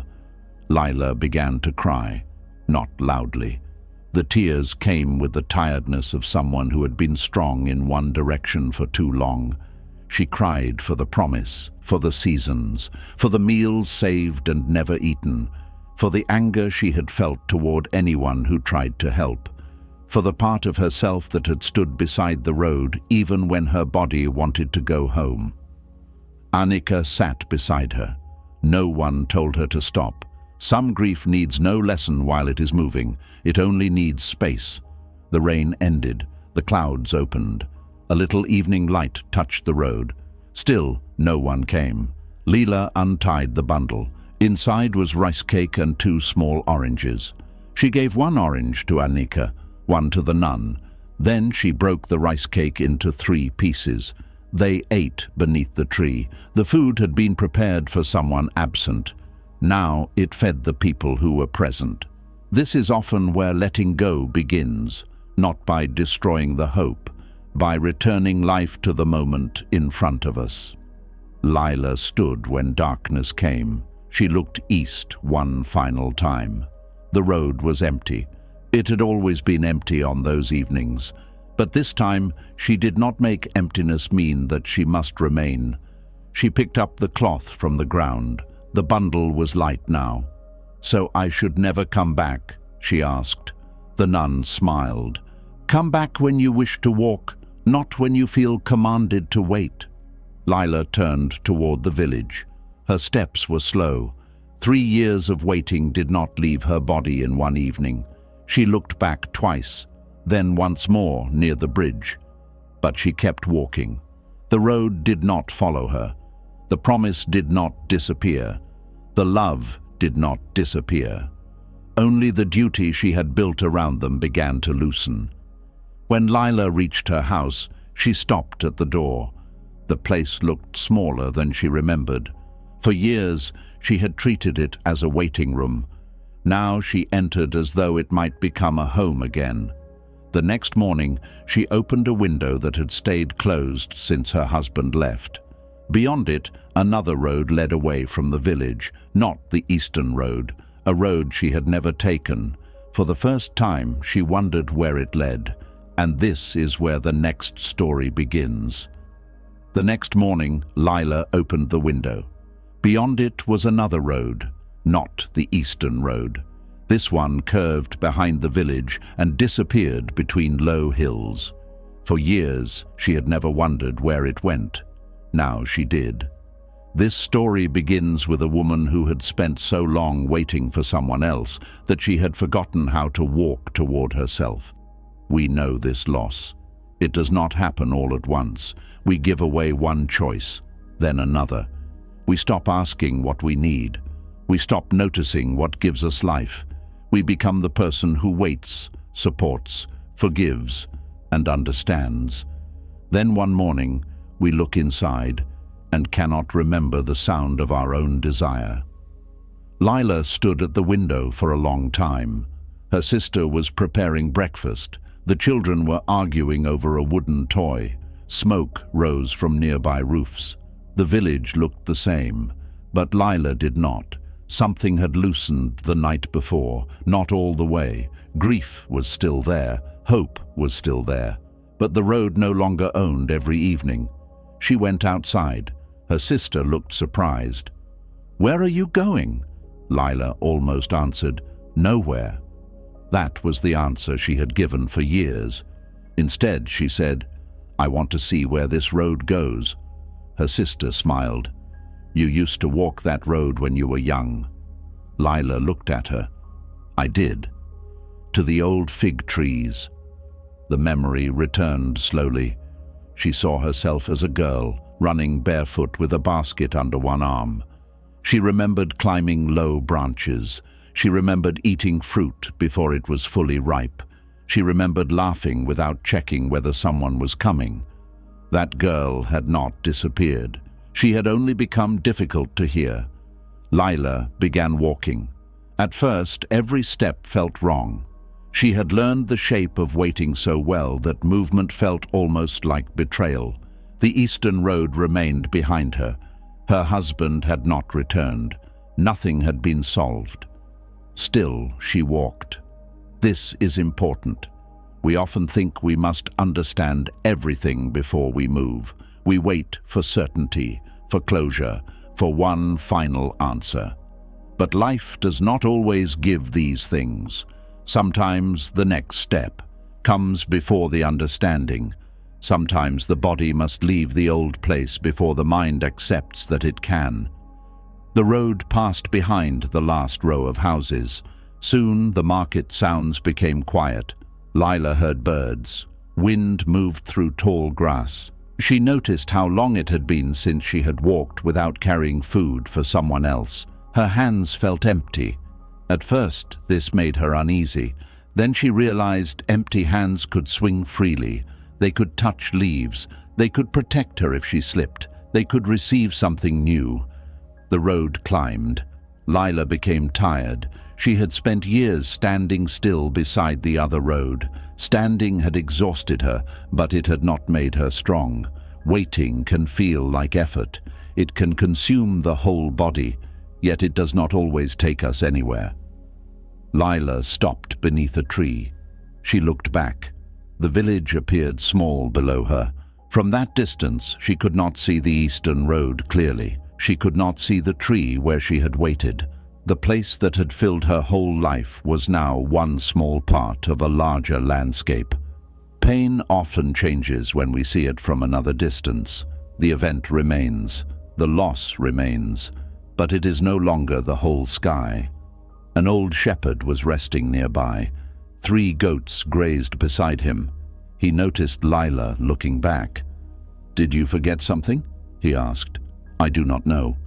"Then perhaps you did not." Lila smiled slightly. "I spent 3 years standing beside that road. That is a long time. I thought someone would return." "Did he?" "No." The shepherd nodded. He did not say he was sorry. He did not ask for details. Instead he said, "And now?" "I am walking." He smiled. "Then the road is already different." Lila sat nearby. "How can a road be different?" "A road is not only where it leads," he said. "It is also who you are while walking it." She thought about this. The eastern road had led away from her, not because the earth was cruel, because every day she stood there, her attention left with the person she hoped to see. This new road did not promise a better ending. It simply returned her attention to each step, the breath, the hill, the stones beneath her feet. Buddhist teaching often speaks of returning to the body, returning to the breath, returning to the present moment. Not because the present is always pleasant, because it is the only place where life can be touched. The past can be remembered, the future can be imagined, but neither can be lived. Lila had spent years living inside a future arrival. She had prepared meals for it, saved words for it, given evenings to it. Now the future was not arriving, but this morning was. She thanked the shepherd and continued. The road became narrow, branches crossed above her. At last she saw the fig trees. They were older now. One had fallen, another leaned toward the ground. The largest still stood near a stream. Lila touched its trunk. She remembered sitting there as a girl with her mother. Her mother had died before Lila married. That grief had been different, clearer. There had been mourning. People had come. Words had been spoken. A body had been buried. Her husband's absence had given her nothing solid to mourn. No ending, only silence. This kind of loss can hold a person for years. The heart does not know whether to grieve or hope, so it does both and becomes tired. Lila sat beneath the fig tree. A ripe fruit had fallen into the grass. She picked it up. The skin was split. She almost threw it away. Then she opened it and saw that the inside was still good. She ate slowly. The sweetness surprised her. For years, she had believed her life had split open and become useless. But broken shape did not always mean nothing remained. There were still mornings, still roads, still fruit, still people at home who needed more than the tired version of her. There was still a self beneath the waiting, not the girl she had been, not the wife she had been before he left. Someone new, someone she had not yet met fully. We often speak of finding ourselves as though the self were an object hidden in one place. But Buddhist teaching offers another view. The self is not fixed. It changes through causes, choices, habits, and understanding. We do not always find who we were. Sometimes we stop feeding who we became through fear. Then another way of being begins. Lila removed the cloth she had once used to wrap food for her husband. She spread it on the ground and gathered figs, not for someone returning from the east, for her sister, For the children, for herself, the same cloth, a different purpose. This is how healing sometimes happens. We do not erase every object or memory. We give it a new place in a life that is moving again. On the walk home, Lila noticed small things. A blue flower beside the road, a stone shaped like a heart, the sound of water under a wooden bridge. These things had always been there. Waiting had made her blind to them. Attachment narrows the world. It says only this person, only this ending, only this answer. Letting go does not always give us what we wanted. It gives the rest of life permission to become visible again. When Lila reached the village, the children ran toward her. She opened the cloth. They shouted when they saw the figs. Her sister took one and looked at Lila carefully. "You remembered the way." Lila shook her head. "No, I found it again." That evening she did not go to the eastern road. She sat outside her house. The sky became orange, then purple, then dark. Part of her still listened for footsteps. She did not hate that part. She did not obey it either. This was new. A feeling could be present without becoming a command. A memory could arise without deciding the next action. Hope could exist without taking the whole life hostage. Days passed. Lila walked the hill road again, then again. Sometimes she brought fruit home, sometimes she returned with nothing. The road gave no promises. It simply gave her movement. One afternoon, she followed it farther than before. Beyond the fig trees, she found an abandoned house. The door hung open. Dust covered the floor. Inside, letters lay scattered beneath a broken table. Some were still sealed. Lila picked one up. No name was written on the outside, only one sentence. "For the person who stayed too long." She stood in the empty house holding a letter that had never been opened. And this is where the next story begins. Lila stood inside the abandoned house. Dust covered the floor. The windows were broken. Letters lay beneath the table, beside the wall, and near the cold fireplace. Most were still sealed. This story begins with a house full of words that had never reached the people they were meant for. We know this house. Perhaps not made of wood and stone, perhaps inside the heart. Things we wanted to say, questions we never asked, apologies that came too late, truths we kept folded because we were afraid of what opening them might change. Lila held the letter marked for the person who stayed too long. Her fingers moved over the paper. The seal was old. The edges had become soft. For a moment she wanted to open it. Then she stopped. The letter was not hers, but the words on the outside felt as though they had been waiting for her. She placed it back on the table. Then she noticed there were dozens more. Some had names. Some had only short lines. For the one who left without courage. For the mother who never forgave herself. For the son who waited for praise. For the woman who mistook silence for peace. Each letter carried a life inside it. Yet no one had opened them. Lila walked deeper into the house. The air smelled of damp paper. A chair stood near the wall. Beside it was a wooden box filled with ink bottles, broken pens, and loose pages. Someone had spent years writing there. But why had the letters never been sent? We understand this fear too. Writing the truth is one thing. Allowing it to reach another person is different. On paper, we are safe. We can stop, begin again, choose kinder words, hide the page. But once the truth leaves our hands, we cannot control where it goes. We cannot control how it is received. The house had protected every letter from rejection. It had also protected every letter from being understood. Lila heard movement outside. An old man appeared in the doorway. He carried a bundle of firewood. When he saw her, he did not seem surprised. "You found the letters," he said. "Are they yours?" "No." "Who wrote them?" "A woman named Suri." "Where is she?" The old man placed the wood against the wall. She died many years ago. Lila looked around. Why did she write so many? Because she had much to say. Why did she not send them? Because she feared what would happen if she did. The answer felt too simple. Yet most prisons are built from simple fears repeated for a long time. Suri had lived in the house alone.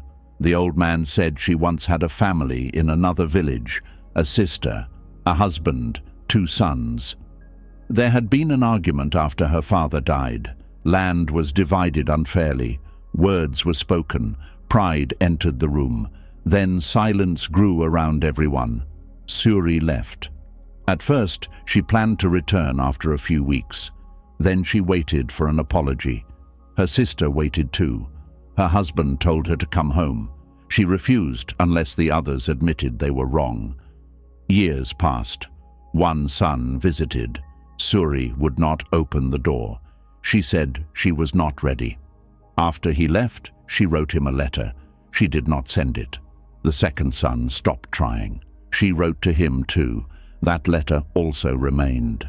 This is how distance grows, not always through hatred, sometimes through hesitation. One person waits for the perfect words, another waits for the first step. Both remain still. The bond weakens quietly. Suri wrote every time regret became too heavy. She wrote at night. She wrote during rain. She wrote when she heard that someone was ill. She wrote when a child was born. She wrote when someone died. Each letter gave her a little relief, but relief is not the same as repair. The words left her mind. They never entered another life. Lila picked up one letter. Did anyone know she wrote these? No. Then what was she waiting for? The old man looked toward the broken window. The day she no longer felt afraid. That day never came. We often believe courage will arrive first. Then we will speak. Then we will leave. Then we will forgive. Then we will begin. But courage often comes after the movement, not before it. The hand shakes. The voice breaks. The fear stays. Still, the letter must be sent. The old man sat in the chair. Near the end of her life, Suri asked me to burn them. Did you? No. Why? I thought someone might come looking. Did anyone? Not yet. Lila looked at the room full of silence. The letters had waited longer than the people inside them. Some of those people might already be dead. Some may have forgotten. Some may still be waiting. Time does not pause while we search for the perfect moment. This is one of impermanence's hardest lessons. Every chance changes. Every person ages. Every relationship moves. The door we refuse to open today may not remain there forever. Lila asked, "Should we send them now?" The old man shook his head. "We do not know what harm they may cause. Then should we destroy them? We do not know what healing they may contain." The letters remained between these 2 possibilities. Too late to be simple, too important to ignore. Buddhist teaching speaks of right speech. Words should be true, helpful, timely, spoken with a mind free from cruelty. Suri's letters may have contained truth. They may even have contained love. But truth without the right time can become another wound. Love delayed too long may arrive as confusion. The old man gave Lila 1 letter. It was the one marked for the person who stayed too long. "This one has no name," he said. Then who was it for? Perhaps herself. Lila looked at the seal. "May I open it?" The old man nodded. She broke the wax. Inside was 1 page. The writing had faded. Lila read slowly. "I stayed because I wanted the past to change. I stayed because leaving felt like admitting that no one was coming to repair what happened. I stayed until the house became the argument. I stayed until silence became my companion. I thought I was protecting my dignity. I was protecting my fear." Lila stopped. The words felt close. Not because her story was the same, because attachment often wears the same face. We remain in places long after life has left them. We wait beside roads, inside old anger, within identities built around what happened to us. We call this loyalty. Sometimes it is only fear of becoming someone new. At the bottom of the page, Suri had written one final line. Leave before the walls begin speaking for you. Lila lowered the letter. The house creaked in the wind. For a moment it seemed alive, not with ghosts, with everything that had gone unsaid. She understood then that unopened words do not disappear. They remain in the body, in posture, in distance, in the way a person enters a room and refuses to look at another. Silence speaks. It simply speaks without mercy because no one can correct its meaning. Lila folded the letter. What will happen to the others? The old man looked tired. I will keep them until I know. But Lila could see that he would never know. Some burdens remain because we demand certainty before acting. Yet certainty may never come. She gathered the letters carefully. Not to send, not to burn, only to protect them from the rain entering through the broken roof. Together they placed them inside the wooden box. One letter slipped from the pile. Its seal had already broken. On the front were the words, "For the apology that should never be sent." Lila picked it up. The old man looked at it for a long time. That one, he said, was written on the final night of Suri's life. Lila opened the page. The first sentence was simple. Some words bring peace only when we stop trying to deliver them, and this is where the next story begins. Some words bring peace only when we stop trying to deliver them. Lila read the sentence again. The old man watched her. The letter was thin, only one page, yet it carried the weight of something that had been held for many years. This story begins with words that were true, but no longer needed a destination. We know this feeling. We write the message. We imagine the reply. We think of everything we should have said. We believe peace will come when the other person finally understands. But sometimes the letter is not really for them. Sometimes it is the place where our own heart tells the truth. Lila unfolded the page fully. The writing was weak near the edges. Suri had written it on the last night of her life. The letter was addressed to her sister, but no name appeared at the top. Only one word. Forgive me. Lila continued reading. Suri wrote about the argument over the land. She wrote about the day she left. She admitted that she had wanted her sister to suffer, not forever, only long enough to understand how deeply she had been hurt. But suffering does not follow the limits we give it. 1 month became 1 year. 1 year became many.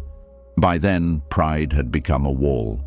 Suri wrote that she had waited for her sister to come first. She wanted proof that she mattered. She wanted the apology to be larger than the wound. She wanted her sister to arrive at the door, kneel, and admit everything. It never happened. Perhaps the sister was waiting too. This is how two people can love each other and still lose years. Each one holds the door closed from the inside. Each one says, "If I open first, my pain will not be respected." Each one waits to be chosen. Silence grows between them. Then silence begins to speak for both. Lila read the next line. "I was angry because I loved you and did not know how to carry both feelings." She stopped. This was simple and difficult. We often think love and anger cannot live in the same heart, but they do. We can miss someone and still resent them. We can forgive part of what happened and still feel pain. We can want a person near and still know they are not safe for us.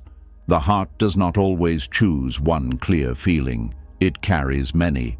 Suri had spent years trying to make her feelings simple. My sister was wrong. I was right. She abandoned me. I protected myself. These sentences gave her strength at first. Later, they became a cage. The old man asked, "What else does it say?" Lila continued. Suri wrote about the letters she never sent. She said she had believed each one would be the final letter. She would write everything. Then she would decide whether to send it in the morning. Morning came. Fear returned. The letter stayed. She wrote another one months later, then another. Each letter became a conversation that happened only inside the house. The sister never answered because the sister never received the words. Still, Suri imagined every possible reply: anger, rejection, mockery, silence. She suffered from answers that had never been given. We do this. We hold arguments with people who are not in the room. We prepare for rejection before asking. We hear cruel replies in the voice of our own fear and then blame the other person for saying them. The mind can create a whole relationship from what has not happened. Suri finally wrote that she had wanted to send one last letter, not to rebuild the relationship, only to release the burden. But as she wrote, she understood something. She did not need her sister to read every accusation. She did not need to place all her pain into another person's hands. Some words were necessary to write. They were not necessary to deliver. Lila looked at the old man. Why would an apology not be sent? Perhaps it came too late.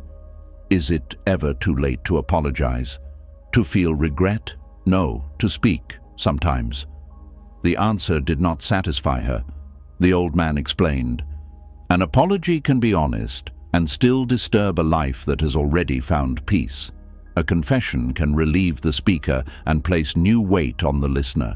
We sometimes say, I need to tell the truth, but beneath it is another need. I need you to carry what I can no longer hold. This does not make every apology selfish. Some apologies are necessary, some repair what can still be repaired. But Buddhist teaching asks us to look at intention. Why are we speaking? To reduce harm, to restore trust, to accept responsibility, or only to escape our own discomfort. Suri had learned that her sister was old and ill. The sister lived with her children. She had stopped asking about Suri years earlier. Sending the letter might have opened a wound that neither woman had time to heal. So Suri wrote everything. Then she wrote a second page. Lila turned the letter over. The back was almost empty. Only a few lines remained. I release you from the answer I spent my life demanding. I release myself from waiting for it. May the pain end here. Lila felt something move inside her. This was not a perfect ending. The sisters did not reunite. No embrace repaired the years. No final conversation made. Everything clear. Life does not always give us that kind of mercy. Sometimes mercy is quieter. One person stops feeding the anger. One person refuses to send the pain farther. One person says, the wound entered through me, but it does not need to continue through me. This too is forgiveness, not reunion, not forgetting, not saying the harm was acceptable, only refusing to keep the chain alive. The old man asked, do you think the letter should be sent? Lila looked at the words again. At first, she wanted the sister to have them. She imagined how healing it might be. Then she imagined the sister receiving the letter from a dead woman. No chance to answer, no chance to ask questions, only regret arriving when nothing could be changed. Perhaps that would bring peace, perhaps it would bring another burden. Lila understood why the old man had kept the letters. Every choice carried uncertainty. What did Suri ask you to do? She said. She asked me to burn them. All of them. Yes. Then why did you keep them? I thought her fear made the decision. Perhaps her wisdom did. The old man lowered his eyes. He had spent years believing he was protecting something important. Maybe he had been protecting his own wish that the story could still be repaired. This is how attachment hides. It can look like duty. It can look like respect. It can look like keeping a door open. But sometimes the door leads only back into the same room. Lila folded the letter carefully. She did not place it with the others. She held it near the cold fireplace. "What should we do now?" the old man asked. Lila looked at the box of letters. Some may have needed to be sent years earlier. Some may have been written only to survive one painful night. Some may contain kindness. Some may contain words that would only deepen old wounds. No one could return to the moment when the choice was clear. Impermanence had changed every condition.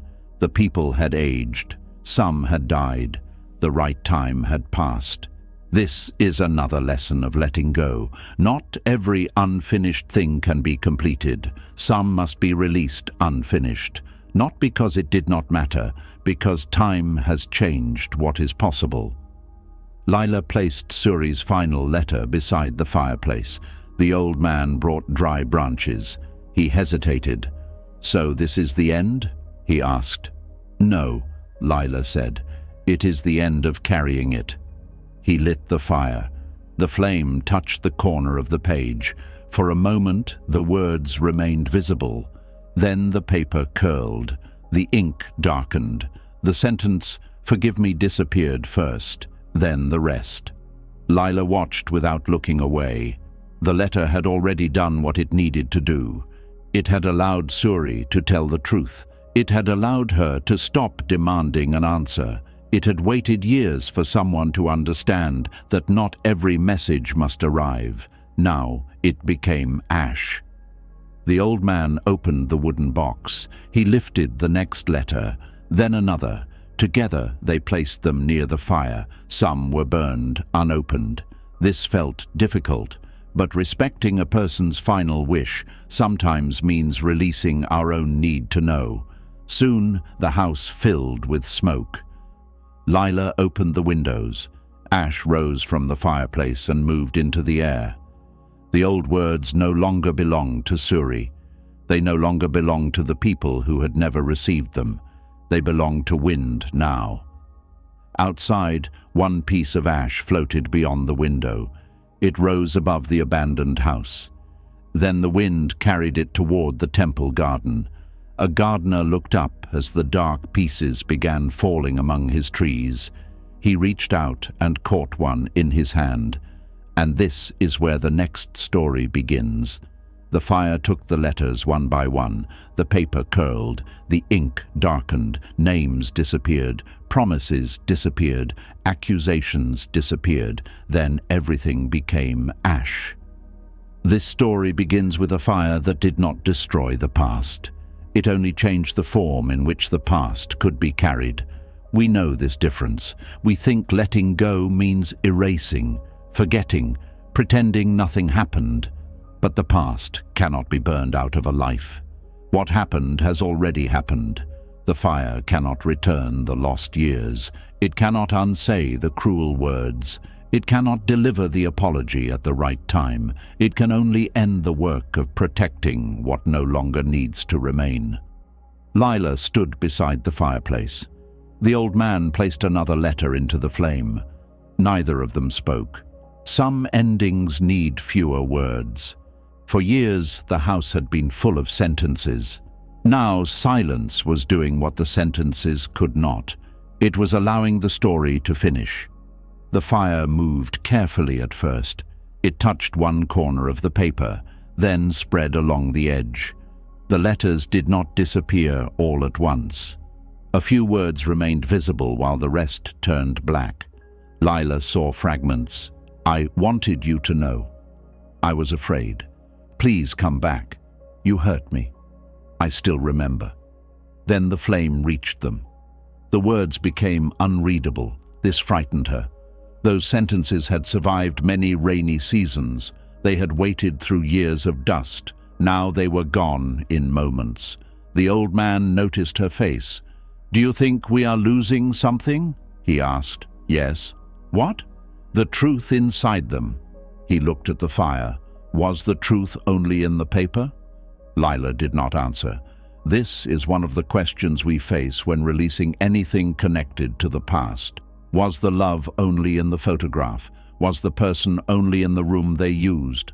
Was the promise only in the object we kept? Was the lesson only in the pain? We fear that when the form disappears, everything it carried will disappear too, but not everything needs the same form forever. A seed does not remain a seed after becoming a tree. A child does not remain a child after becoming an adult. A wound does not remain open after becoming wisdom. The form changes, something continues. Lila thought of Suri. The woman had lived and died before Lila ever entered the house. Still, her final words had reached someone, not the sister she had written to, not the sons she had avoided. They had reached Lila. They had taught her that some words must be written and then released. The paper could burn. The lesson had already moved. The old man picked up another letter. This one was thicker than the others. He turned it over.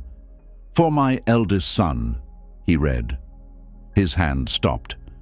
"Did you know him?" Lila asked. "A little." "Is he still alive?" "I believe so." "Then perhaps this one should not be burned." The old man looked toward the door. The fire cracked behind them. For a moment, doubt entered the room. This is what happens when we finally choose to let go.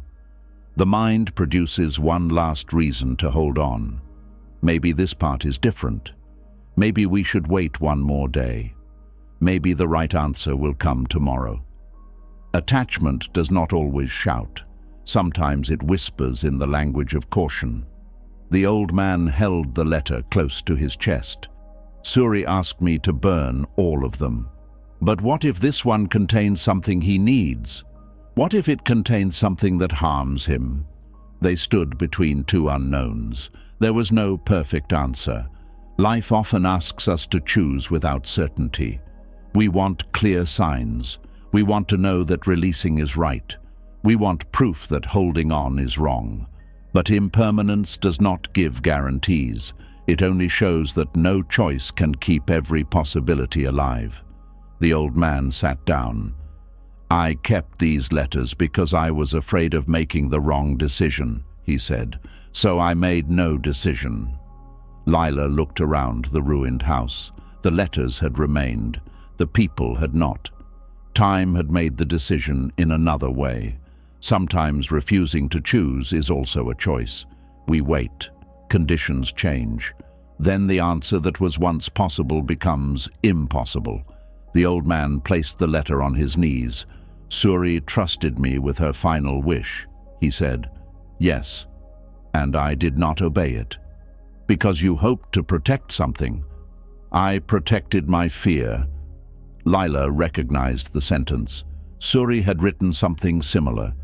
Perhaps this was how suffering moved through people.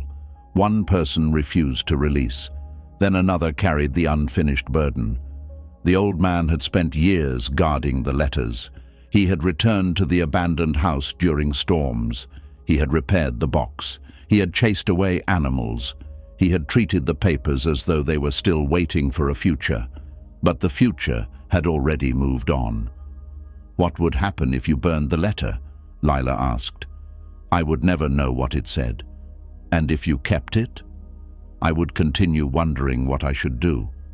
"Which burden is heavier?" He looked at the fire. The answer was clear, not easy, clear. He placed the letter into the flame. The paper caught quickly. The thick pages opened as they burned. For one moment the old man saw handwriting inside. He looked away. Respecting the unknown can also be a form of letting go. We do not need every answer. We do not need to read every hidden thought. We do not need to know what someone would have said if they had stayed.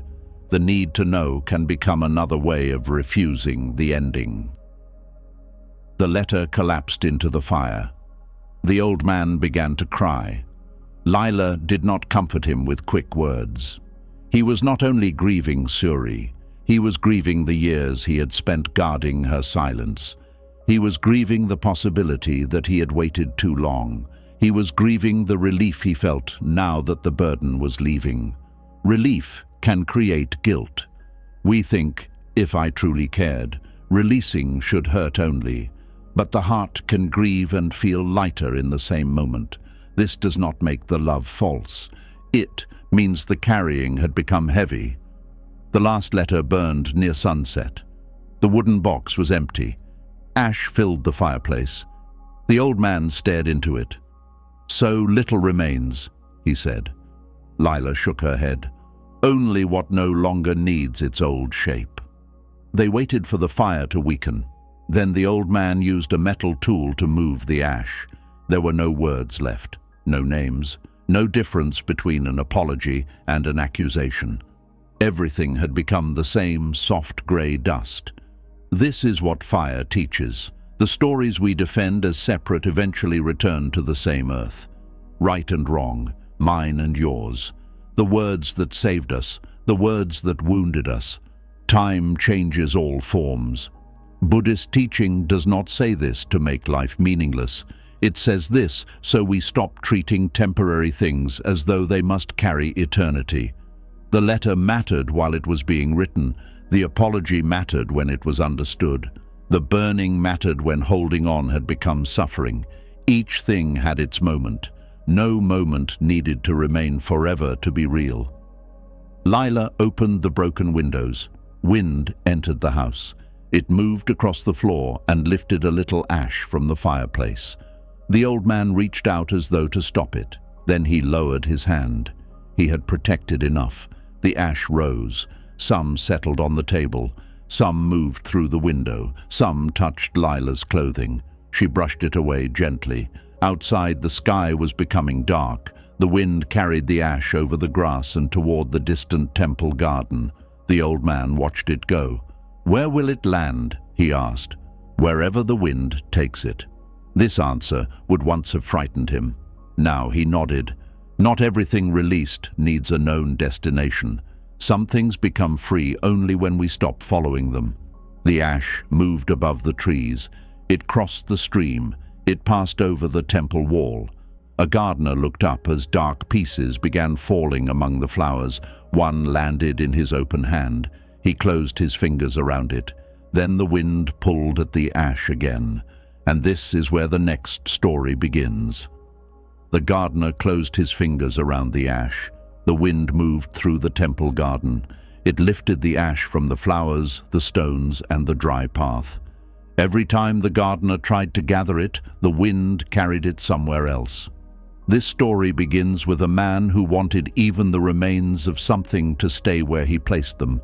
We know this wish. A person leaves. A season ends. A dream breaks. And when we can no longer keep the thing itself, we try to keep what remains.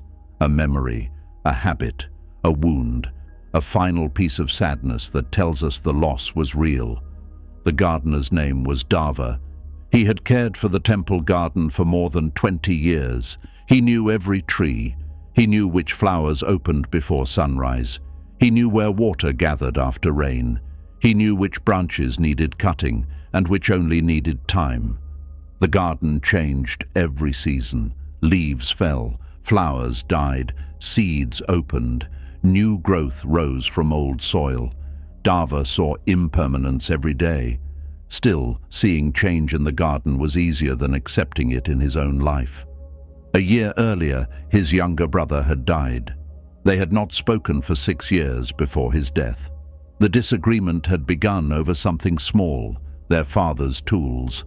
Both brothers believed the other had taken what did not belong to him. Anger entered. Pride followed. Then silence became normal. Dava had often imagined going to his brother's house. He would explain. His brother would understand. They would laugh at the years they had wasted. But he kept waiting for the right day, the right mood, the right words. Then a messenger came to the temple. His brother was dead. There would be no conversation, no explanation, no chance to place the old anger down together. Since then, Dava had carried the unfinished relationship inside him. He remembered every harsh sentence, every missed chance, every time he saw his brother in the market and turned away. He did not know what to do with regret that could no longer become repair. So when the ash fell into the garden, something in him wanted to keep it. He did not know where it had come from. He only knew that it felt like the remains of a story. He opened his hand. A small grey piece rested on his palm. The wind touched it. It lifted away. Dava reached after it. It landed beside a white flower. He bent down and picked it up again. The wind returned. The ash escaped a second time. Dava became irritated. He found a clay bowl and began gathering every piece he could see. Some lay near the temple wall. Some had fallen on wet leaves. Some had entered the small pond. He moved quickly. He wanted to collect all of it before it disappeared. A monk walking through the garden stopped. "What are you doing?" he asked. "Gathering the ash." "Why?" "It should not be scattered everywhere." The monk looked around. The garden was already filled with fallen leaves, soil, pollen, and dust. Nothing remained exactly where it first landed. "Where should the ash be?" he asked. Dava pointed toward the bowl. "In one place." "Why?" Dava had no answer. He only knew that the scattering disturbed him. The ash had once been something whole. Now it was breaking apart again. This felt cruel. We often believe one ending should be enough. The person leaves, the object breaks, the home is sold, but loss continues changing shape. First, we lose the person. Then their voice becomes harder to remember. Then their clothing loses its scent. Then someone moves the chair they used. Then one day we realize we have gone an entire morning without thinking of them. Each change can feel like another loss. We try to hold the remains together because we fear that if even the ashes disappear, nothing will be left. The monk reached into the bowl. He lifted a little ash between his fingers. "Do you know what this was?" "No." "Then what are you protecting?" Dava looked at the grey dust. "I do not know." The monk nodded. "Sometimes we protect what remains because we could not protect what was lost." The words entered deeply. Dava saw his brother's face, not the face from the final years, the younger face, the two of them beside the river as boys, the two of them repairing a roof, the two of them carrying their father's body to the funeral fire. They had once believed they would always be close. Then a small argument had become larger than the years before it. Dava closed his hand around the ash. "I did not say goodbye to my brother," he said. The monk waited. "I thought there would be more time." "There is always more time in the mind," the monk said, "until there is not." Dava lowered his eyes. "I cannot repair it now." "No." The direct answer hurt, but truth sometimes hurts less than false hope repeated for years. "What can I do?" The monk looked toward the wind moving through the trees. "You can stop asking regret to become a road back." Dava said nothing. The monk continued. "Regret can teach. It cannot return you to the moment before the harm. This is difficult to accept. We replay the past because the mind believes repetition may create control. If we remember every detail, perhaps we can find the exact place where things should have changed. If we punish ourselves enough, perhaps the past will become balanced. But suffering today does not heal what happened yesterday. It only creates another wounded day." Dava opened his hand. The ash remained for a moment. Then the wind lifted part of it. This time he did not reach after it. It moved across the garden and disappeared among the trees. Something inside him resisted. Then something else became quiet. The monk asked, "Do you think your brother lives inside your regret?" "No." "Then releasing the regret does not release him." Dava looked toward the pond. This was what he had feared. He had believed guilt was the final bond between them. If the guilt ended, perhaps the relationship would end too. But the relationship had contained more than the final argument. There had been childhood, work, laughter, shared grief, years of knowing one another. Regret had narrowed the whole story to its most painful part. Attachment often does this. It takes one ending and makes it larger than everything that came before. Dava lifted the clay bowl. It contained only a little ash now. He carried it to the center of the garden. "What should I do with this?" he asked. The monk smiled gently. "You are still asking where it should stay." Dava understood. He tilted the bowl. The wind entered. The ashes rose in a soft grey cloud.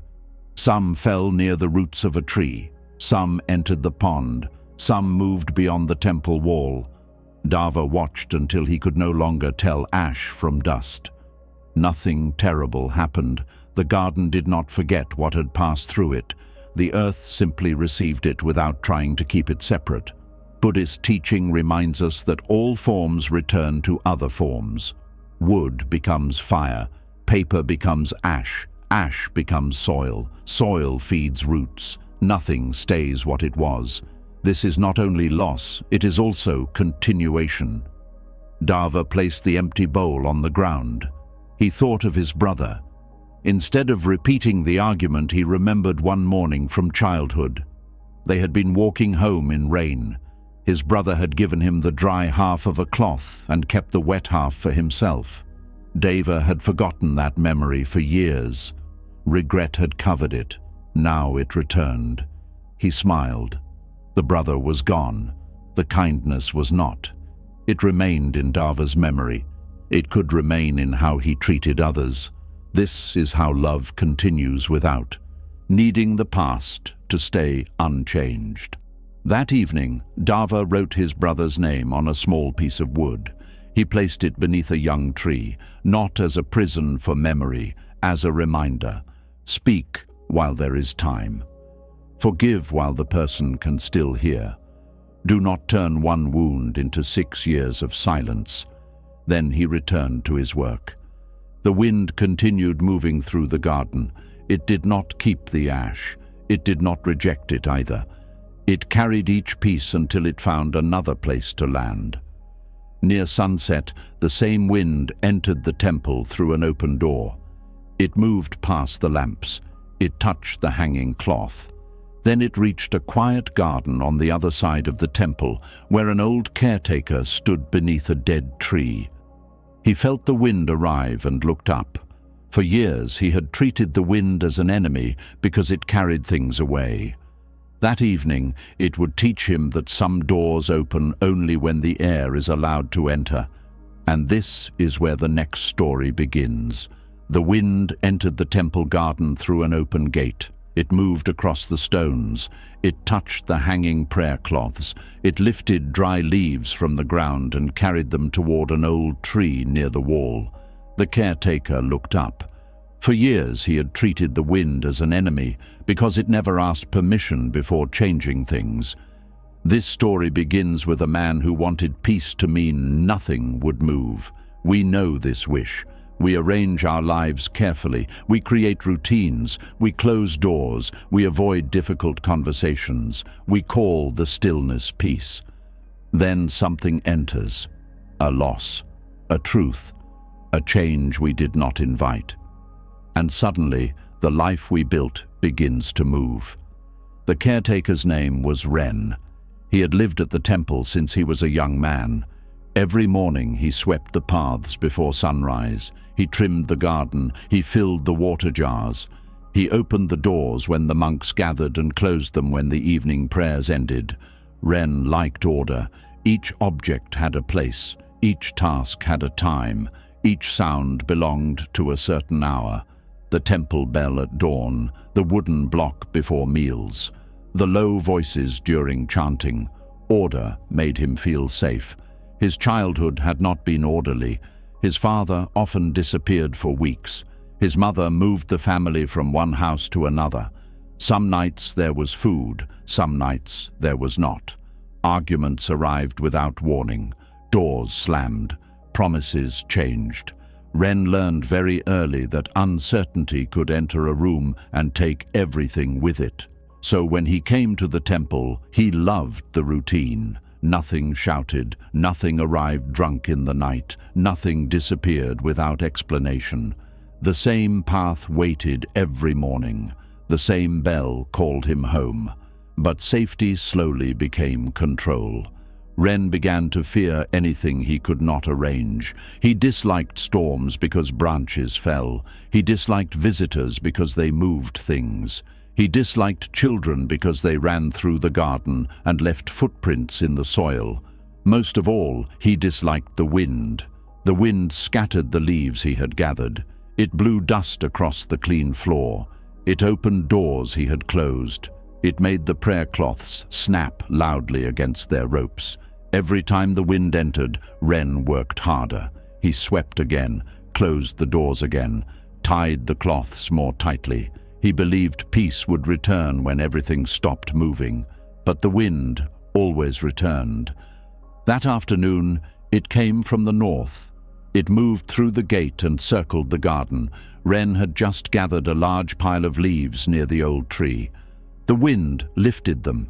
In one moment, his hour of work was undone. Leaves spun across the path. Some entered the temple hall. Some landed in the pond. Ren dropped his broom. "Enough," he said. He ran after them. He caught one, then another. The more quickly he moved, the more the wind scattered them. A young monk watched from the steps. "Why are you chasing leaves?" he asked. "Because they do not belong there." The monk looked around. "Where do leaves belong?" "In the pile." "Before the pile?" "On the tree." "And before the tree?" Ren frowned. "I am working." The monk nodded. "So is the wind." Ren did not like the answer. The wind was not working. It was ruining. It had no plan, no discipline, no respect for order. This is how we often judge change.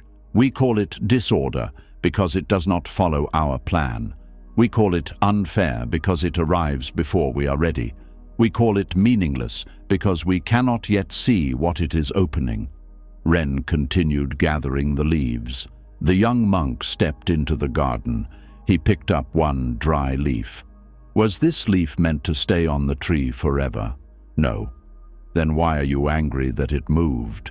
I am not angry that it fell. I am angry that the wind will not leave it where I put it. The monk smiled. There it is. Ren stopped. The problem was not the leaf. It was not even the wind. The problem was that life had moved something after Ren had decided where it should remain. We recognize this. We accept that people change, but not in ways we did not choose.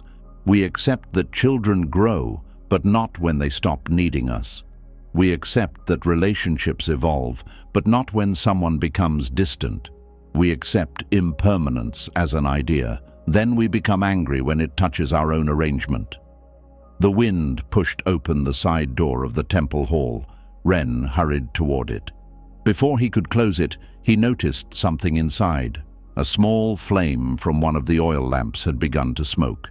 The room had become thick with stale air. The open door allowed the smoke to escape. Fresh air moved through the hall. The flame became clear again. Ren stood there. The wind he had been fighting was doing something useful. This is another difficulty. We often decide too quickly what a change means. A door closes and we call it rejection. A person leaves and we call it failure. A plan breaks and we call the whole season wasted. But meaning is not always visible at the beginning. Sometimes the disruption clears smoke from a room we had stopped noticing. The young monk entered the hall. "You keep every door closed," he said, "to protect the lamps." "And the smoke?" Ren looked upward. The dark marks near the ceiling had been growing for months. He had seen them but had not truly noticed them. We can become used to what harms us. A room without air, a friendship without honesty, a routine without joy. Because it is familiar, we call it safe. The monk opened another door. The wind moved through the hall. The prayer cloths lifted gently. The smoke thinned. Ren felt the cool air against his face. It reminded him of something. As a child, after his father shouted, Ren would hide in a small room at the back of the house. The room had one window. He always kept it closed because he feared the sound outside. One evening, his mother opened it. Cold air entered. Ren became angry. Then he noticed he could breathe more easily. He had forgotten that memory. Perhaps he had spent his whole life closing windows after the danger had passed. This happens to us. A protection helps us survive one season. Then we carry it into every season that follows. Silence protects us during conflict. Later, it prevents love. Control protects us during chaos. Later, it prevents trust. Distance protects us from one wound. Later, it keeps kindness out too. The habit remains after the danger ends. Ren sat on the temple step. The wind continued moving. Leaves crossed the garden. He did not chase them. At first, every part of him wanted to stand. His hands felt restless. His mind listed everything that needed to be corrected. A cloth was loose. Dust had entered. 3 leaves floated in the pond. He remained seated. Not every urge required obedience. This is part of Buddhist practice. We notice the impulse. We do not become the impulse. Anger arises. We watch. Fear arises. We breathe. The need to control arises. We allow it to be present without giving it the whole life. Ren watched one leaf move across the stone path. The wind carried it toward the old tree. It became caught between 2 roots.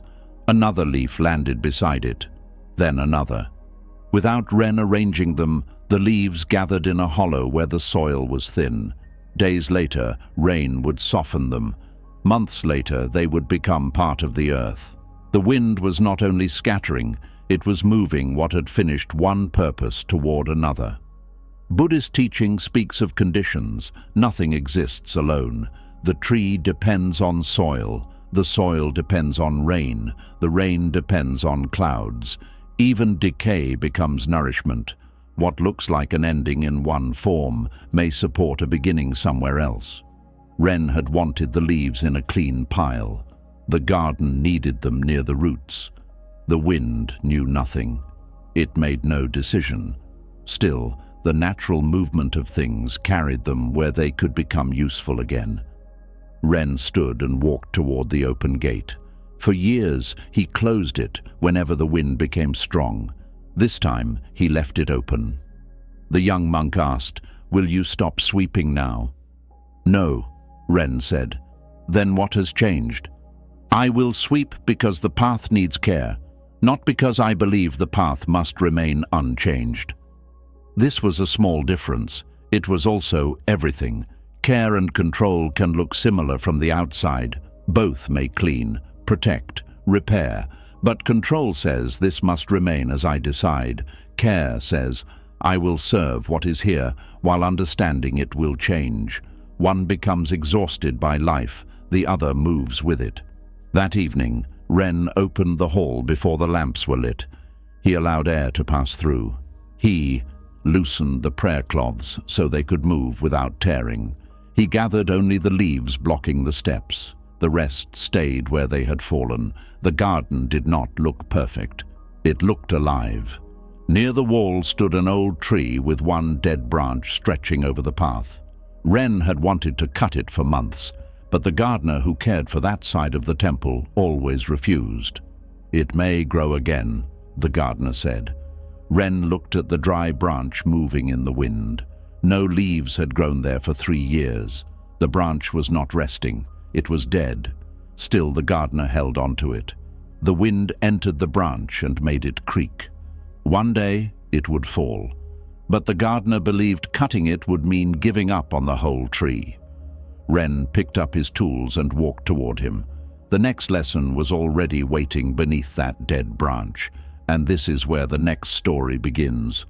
Ren walked toward the gardener. Above them, the dead branch moved in the wind. It made a dry sound, a warning sound. The gardener looked up, then looked away. This story begins with a man who believed cutting one dead branch meant giving up on the whole tree. We know this fear. A friendship changes. A dream stops growing. A role no longer fits. Still, we hold on because releasing one part feels like admitting that everything has failed. We confuse ending with defeat. We confuse acceptance with betrayal. The gardener's name was Toma. He had cared for the old tree since it was young. He remembered when its trunk was thin enough to hold with both hands. He had watered it through dry seasons, protected it from insects, tied its weak branches during storms. The tree had grown beside him. Now both were old. Most of the tree was still alive. Its roots were deep. Green leaves covered the higher branches. Birds built nests there each spring. Only one large branch had died. It stretched over the garden path. No leaves had appeared on it for 3 years. The bark had split. Small pieces fell whenever the wind became strong. Everyone could see that it was dead. Toma could see it too. Still, he refused to cut it.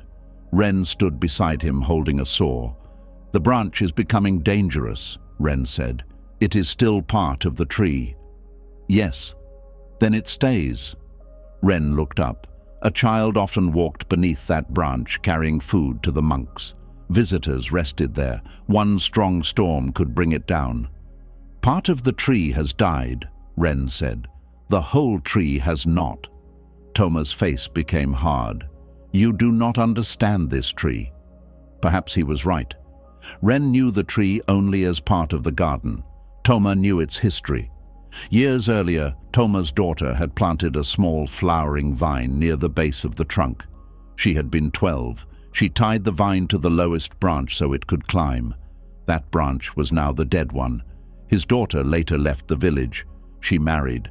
She moved far away. For a while, letters came, then fewer, then none. Toma did not know why. Perhaps she was busy. Perhaps she was angry. Perhaps the road had become unsafe. He told himself many stories, but every time he saw the branch, he remembered her young hands tying the vine. Cutting it felt like cutting the final place where that day still lived. This is how the past hides inside ordinary things. Other people see wood. We see a person. Others see an old room. We see the life that once happened there. Others say, remove it, move on. But they do not feel the meaning we have attached to the form. Ren placed the saw on the ground. "I will not cut it without you." Toma nodded. He thought the matter was finished. Then the wind moved again. The branch cracked. Both men looked up. A small piece of wood fell onto the path. It landed where the child often walked. Ren picked it up. The wood broke easily in his hands. "This branch is not only remembering," he said, "it is becoming a danger." Toma became angry. "Do not use fear to make me destroy it." Ren remained calm. "I am not asking you to destroy the tree. That branch is part of its story." "Yes, but a story can remain after a branch is gone." Toma turned away. He had heard similar words before. People had told him to stop waiting for his daughter's letters, to stop asking travelers whether they had seen her, to stop keeping her childhood room untouched. Each piece of advice felt cruel, as though love had an acceptable length, as though grief should obey a schedule. This is why we sometimes defend attachment fiercely. We believe others are asking us to stop caring, but letting go is not the same as no longer caring. It means caring without demanding that the form remain unchanged. That night, a storm came. Rain struck the temple roof. Wind moved through the open gate. Ren had left the garden paths clear. He had loosened the cloths. He had prepared what could be prepared. Toma stood beneath the covered walkway watching the old tree. The dead branch bent. The living branches moved with the wind. That was the difference. The living branches could bend. The dead branch could only resist. It had no softness left, no ability to move. This is how dead things become dangerous, not because they are evil, because they cannot respond to the present. An old belief cannot bend. An old role cannot adapt. An old promise may no longer fit the life that now exists. Still, we keep it above us. Then when change comes, the rigid thing breaks. The branch made a loud sound. Toma stepped forward. Ren caught his arm. The dead branch split near the trunk. It did not fall completely. A strip of bark held it. Now it hung over the path. The danger was greater. Toma stared at it. He looked frightened, not by the storm, by the decision he could no longer delay. We often wait until life decides for us. We ignore the quiet signs, the tiredness, the distance, the repeated harm. We say one more day, one more chance, one more season. Then the branch breaks, and the choice becomes painful because we refuse to make it while it was still gentle. The next morning, the storm passed. Toma stood beneath the tree. The broken branch hung low. Ren brought the saw again. This time, Toma did not send him away. "I planted this tree with my wife," Toma said. Ren waited. "My daughter tied flowers to this branch." Ren nodded. "If we cut it, that day is gone." "No," Ren said. "That day is already gone." The words hurt, but they were true. The day had ended many years earlier. The branch had not kept it alive. It had only given Toma somewhere to place the memory. Ren touched the trunk. "The memory does not live in the wood alone." Toma closed his eyes. He saw his daughter again, her hair tied back, mud on her feet, her small hands pulling the vine gently. He heard her laugh when the knot came loose. The memory was clear. The branch had not created it. The love had. Toma opened his eyes. "What if she returns and asks where it is? Then you can tell her why you cut it. And if she never returns? Then the living tree still needs care." There it was. The present had needs too. The tree needed the dead weight removed. The people beneath it needed safety. The younger branches needed light. Toma had spent years protecting one part of the past while allowing it to threaten what was still alive. We do this in our own lives. We protect an old relationship and neglect the people who are here. We defend an old identity and refuse new growth. We keep one painful promise and lose the peace available now. Attachment narrows our care. It asks everything living to serve what has already ended. Toma picked up the saw. His hands shook. Ren offered to help. Together they placed the blade near the base of the branch. The first cut was the hardest. Dry wood resisted. The sound moved through the garden. Toma felt as though he were cutting into memory itself. He stopped. Ren did not push him. Letting go cannot always be forced. Sometimes the hand must pause. The heart must catch up. Toma breathed. Then he began again. The branch fell onto the grass. The whole tree shook, then became still. Sunlight entered the space where the dead branch had been. It reached a group of small green shoots below. Toma had not noticed them before. They had been growing in shadow. This is what letting go can reveal. Not always something completely new, sometimes something living that had been waiting for light. Toma touched the cut place on the trunk. It looked raw. The tree would need care. Removing what was dead did not mean the wound vanished. Healing would take time. Ren covered the cut with a protective paste. Toma gathered the smaller pieces of wood. He kept one, not the whole branch, only one piece small enough to hold without danger. This too was wisdom. He did not need to erase every sign of the past. He only needed to stop letting the past hang over the living path. Buddhist teaching calls us to see things as they are, alive, dead, beginning, ending, not as we wish them to be. Clinging says, because this once gave life, it must continue forever. Wisdom says, honor what it gave, then respond to what it has become. Months passed. The tree healed around the cut. The green shoots grew stronger. New branches formed. Toma still missed his daughter. He still watched the road sometimes, but he no longer asked the tree to keep one old day unchanged. Then spring arrived. The old tree produced more flowers than anyone expected. Toma stood beneath it as petals fell around him. He looked at the place where the dead branch had been. The tree had not become less itself after losing part of its form. It had made room for life. One morning, a traveler entered the garden. He carried a letter from a distant village. The letter was from Toma's daughter. She was alive. She wished to return. Toma held the letter beneath the blooming tree. For years he had believed cutting the branch would close the story. Instead, the story had continued in a form he could not control. Above him, the tree moved gently in the wind, half changed, still alive, still becoming. And this is where the next story begins.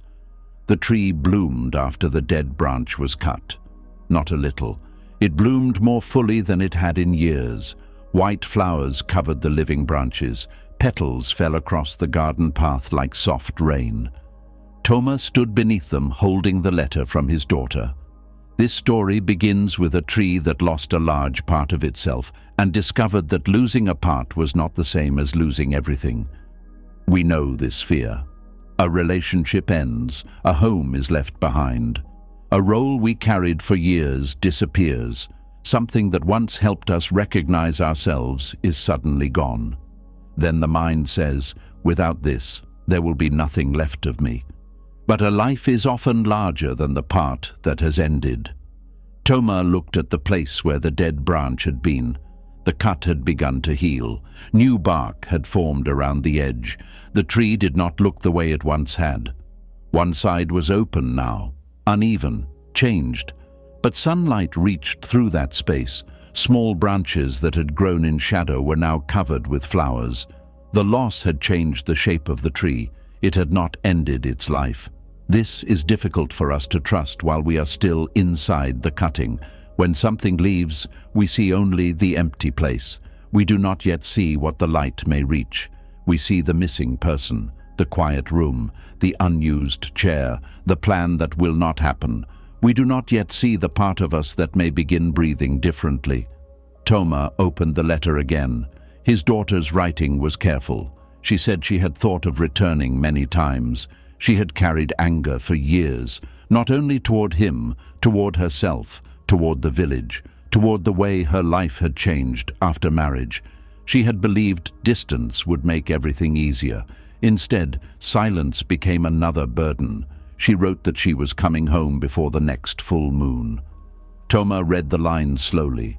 This was the return he had imagined for years, but it did not feel the way he expected. He had thought her letter would erase the waiting. It did not. It brought joy. It also brought fear. What would they say? Would she blame him? Would she ask why the branch was gone? Would she still feel like the young girl he remembered? Of course she would not. Years had passed. She had changed. So had he. The reunion he had imagined belonged to people who no longer existed. This is another form of impermanence. Even when someone returns, they do not return unchanged. We often wait for an old relationship to come back exactly as it was. But time has already entered both people. The return must become something new, or it will become another way of clinging to the past. Ren found Toma beneath the tree. "You received good news," he said. "I think so." "You think?" "My daughter is coming home." Ren smiled. "Then why do you look afraid?" Toma handed him the letter. "I spent years waiting for this. Now I do not know who will arrive." Ren read the page. Then he looked at the tree. "Did you know what the tree would become after the branch was cut?" "No." "Yet you cared for it." Toma understood. He could not prepare for every word his daughter might say. He could not rebuild the lost years before she arrived. He could only meet the person who came, not the child from memory, not the daughter from regret, the living person. This is what love asks of us, not only to remember who someone was, to allow them to become who they are. Toma began preparing the house. At first, he nearly returned her childhood room to exactly the way it had been. He found the old blanket, the wooden box she once used, a small clay bird she had shaped as a girl. Then he stopped. She was no longer a child. The room did not need to become a shrine to the past. It needed to become a place where the present could enter. He cleaned the floor, opened the window, placed fresh water beside the bed. Then he left the rest simple. There was room. This mattered. A room filled completely with memory has no space for the person who returns changed. The same is true of the heart. If we fill it with old expectations, old blame, and old versions of someone, we leave no room to meet them again. Days passed. The tree continued blooming. Every morning, more petals fell. Toma swept only the path. He left the petals beneath the tree. He no longer needed every part of the garden to remain perfect. Then a full moon came. Toma waited near the temple gate. He did not stand beside the road all day. He worked, he ate, he rested. Near sunset, a woman appeared between the trees. She walked slowly. A boy followed her, carrying a small bag. Toma recognized her before his mind fully understood. His daughter was older. Silver had begun to appear in her hair. Lines rested near her eyes. She did not look like the girl in his memory. She looked like someone who had lived through years he had not witnessed. Toma wanted to run toward her. He also wanted to hide. Instead, he stayed where he was. His daughter stopped a few steps away. For a moment, neither spoke. This is where many reunions truly begin, not with perfect words, with two people standing inside everything that was never said. The boy looked from one face to the other. Toma's daughter finally spoke. "This is my son." Toma looked at the child, his grandson. A life had begun far from him, a life he had never known existed.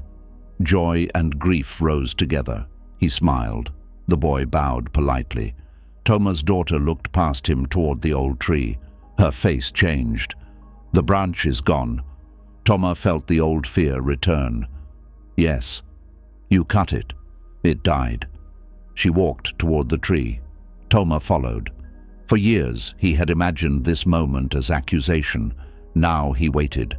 She touched the healed place on the trunk. "I tied a vine there," she said.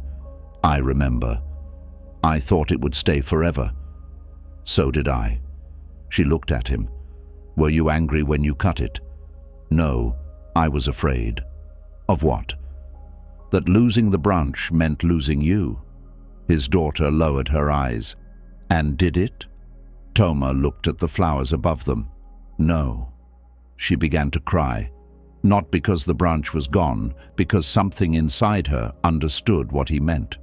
She had stayed away partly because she feared returning would make her younger self disappear.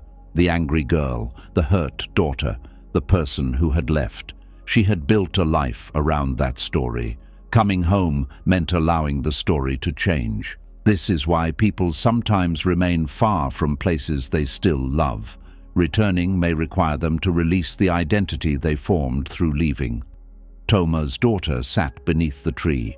Her son chased falling petals nearby. She spoke about the years away. Her marriage had been difficult.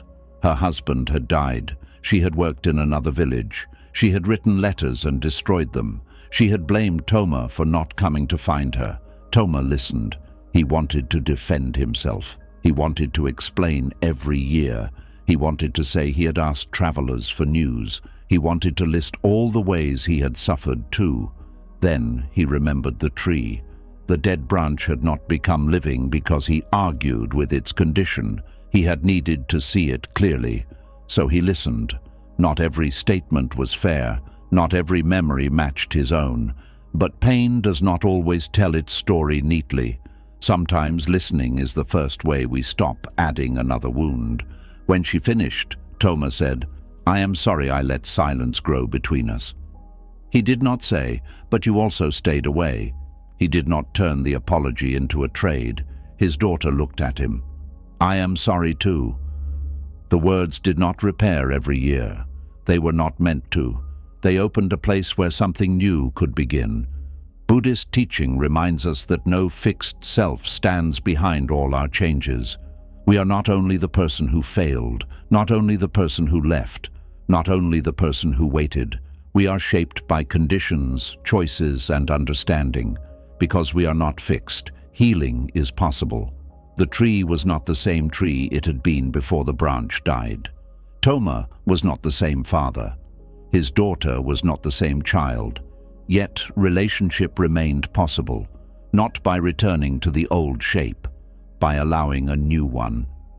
In the days that followed, Toma's grandson played beneath the tree. His daughter helped in the garden. Sometimes old anger returned, sometimes silence returned, but they no longer treated these moments as proof that nothing had changed. Healing was not one conversation.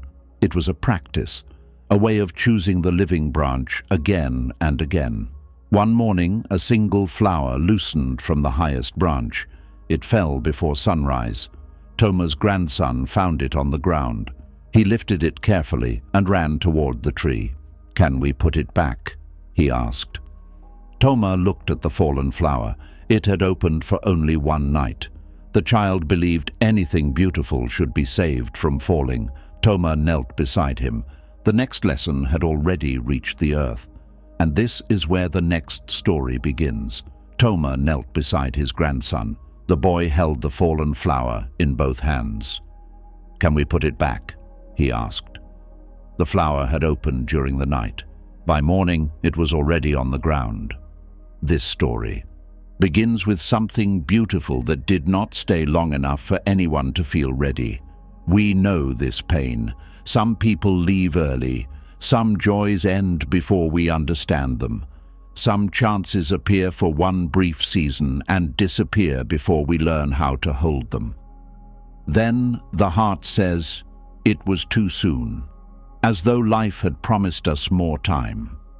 The boy's name was Arun. He had arrived at the temple only a few days earlier with his mother.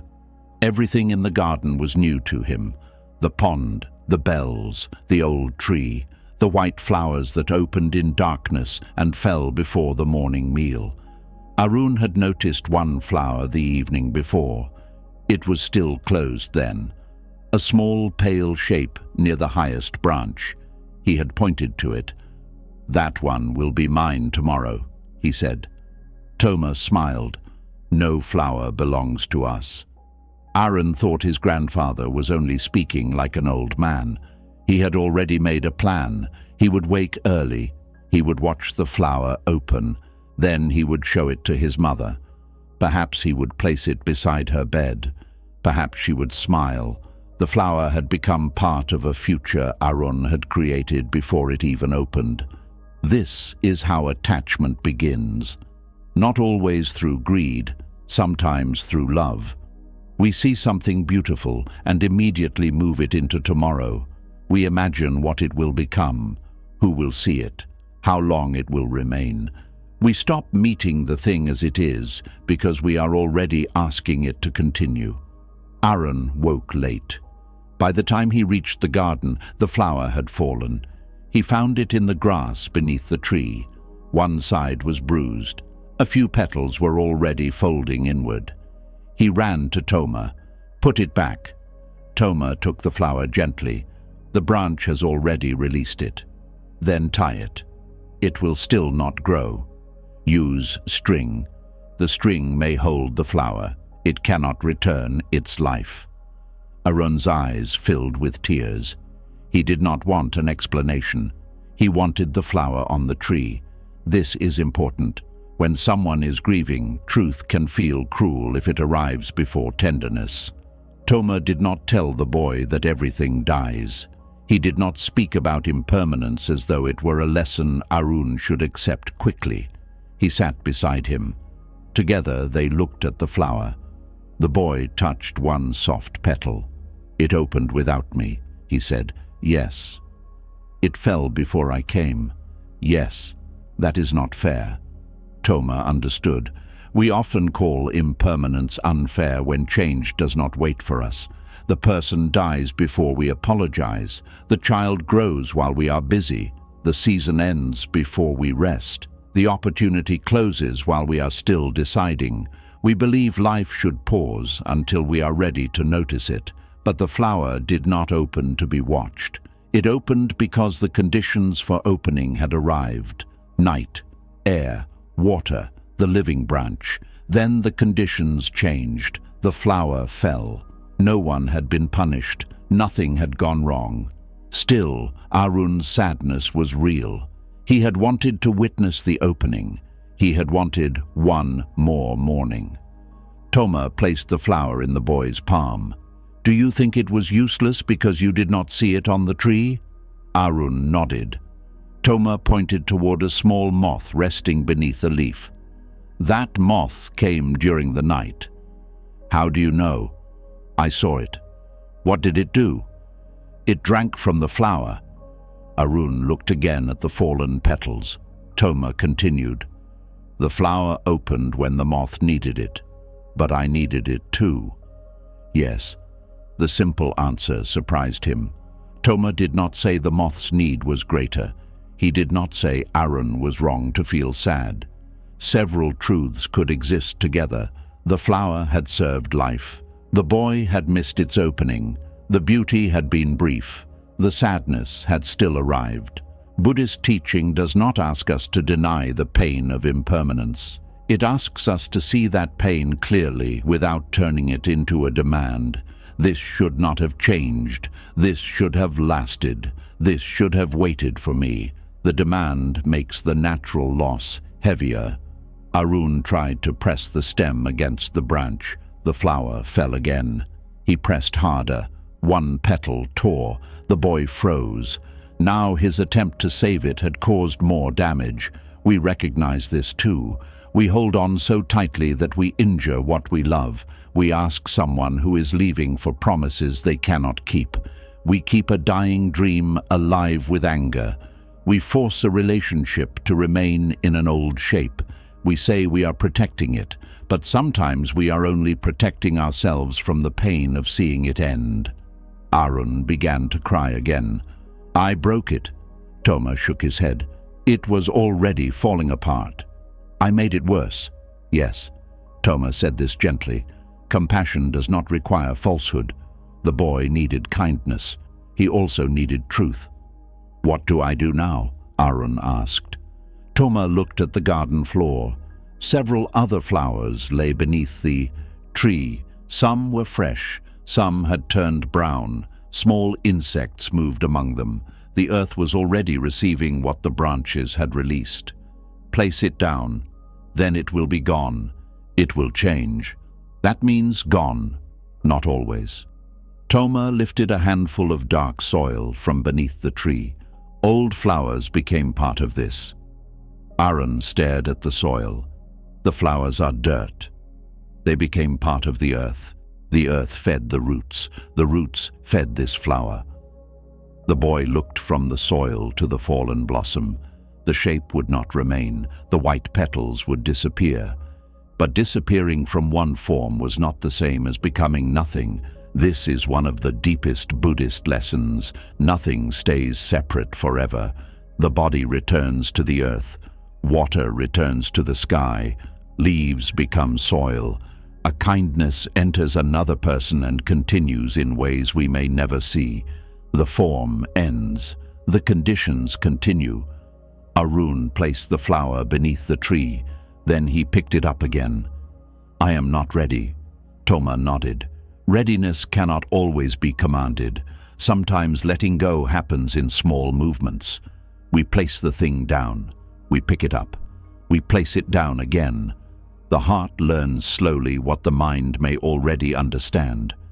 Toma said, "You may carry it for a little while."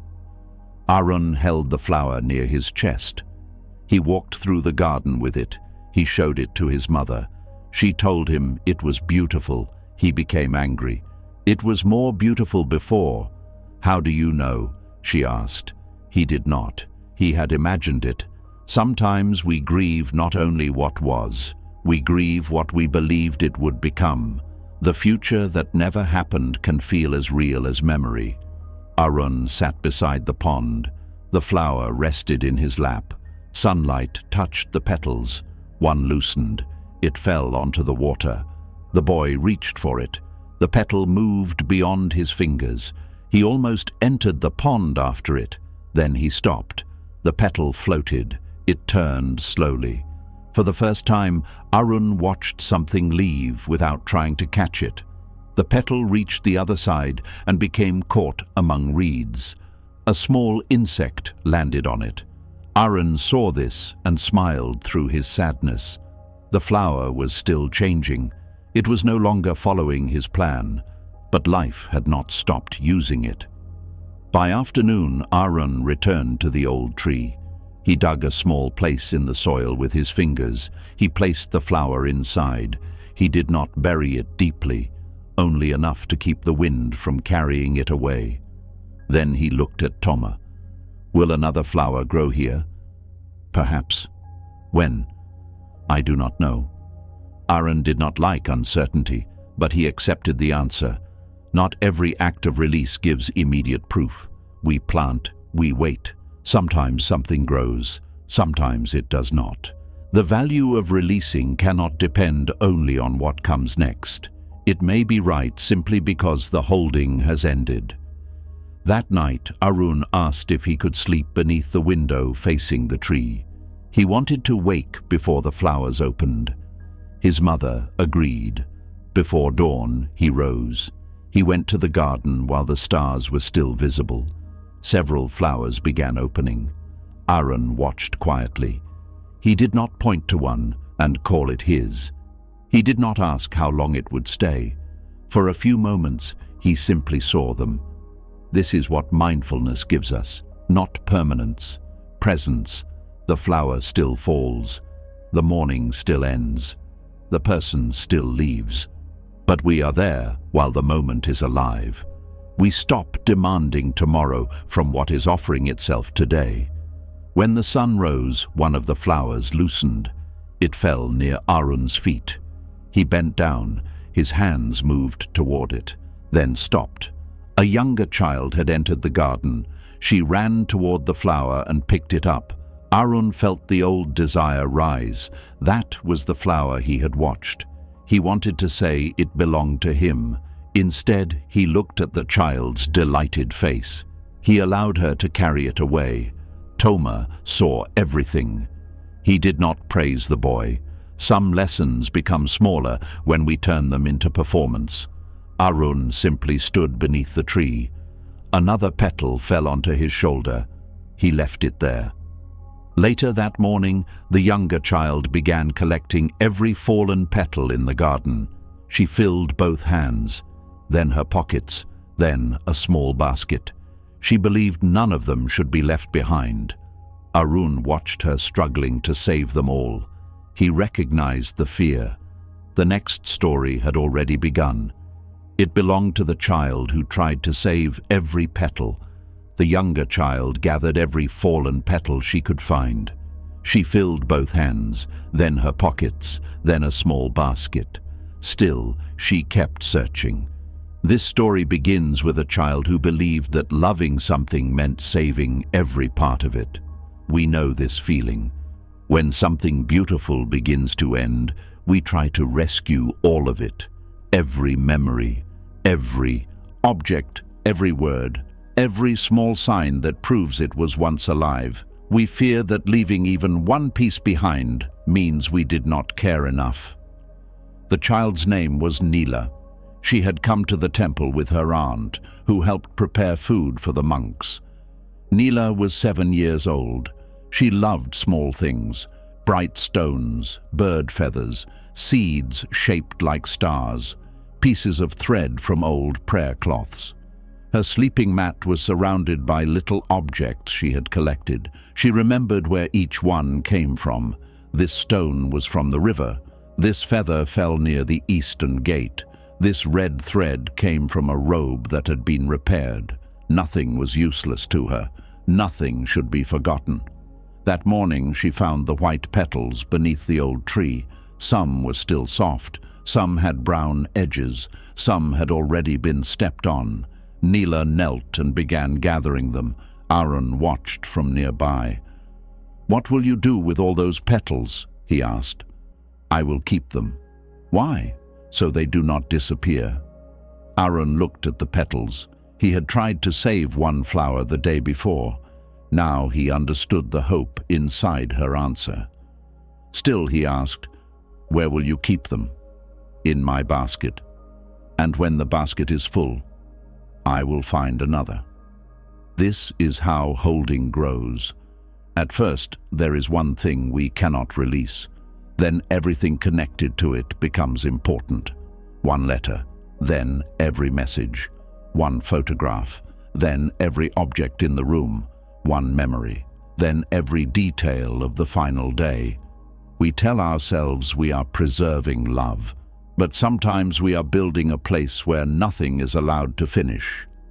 Neela continued collecting. She moved beneath bushes. She reached between roots. She found petals caught in wet soil and cleaned them with her fingers.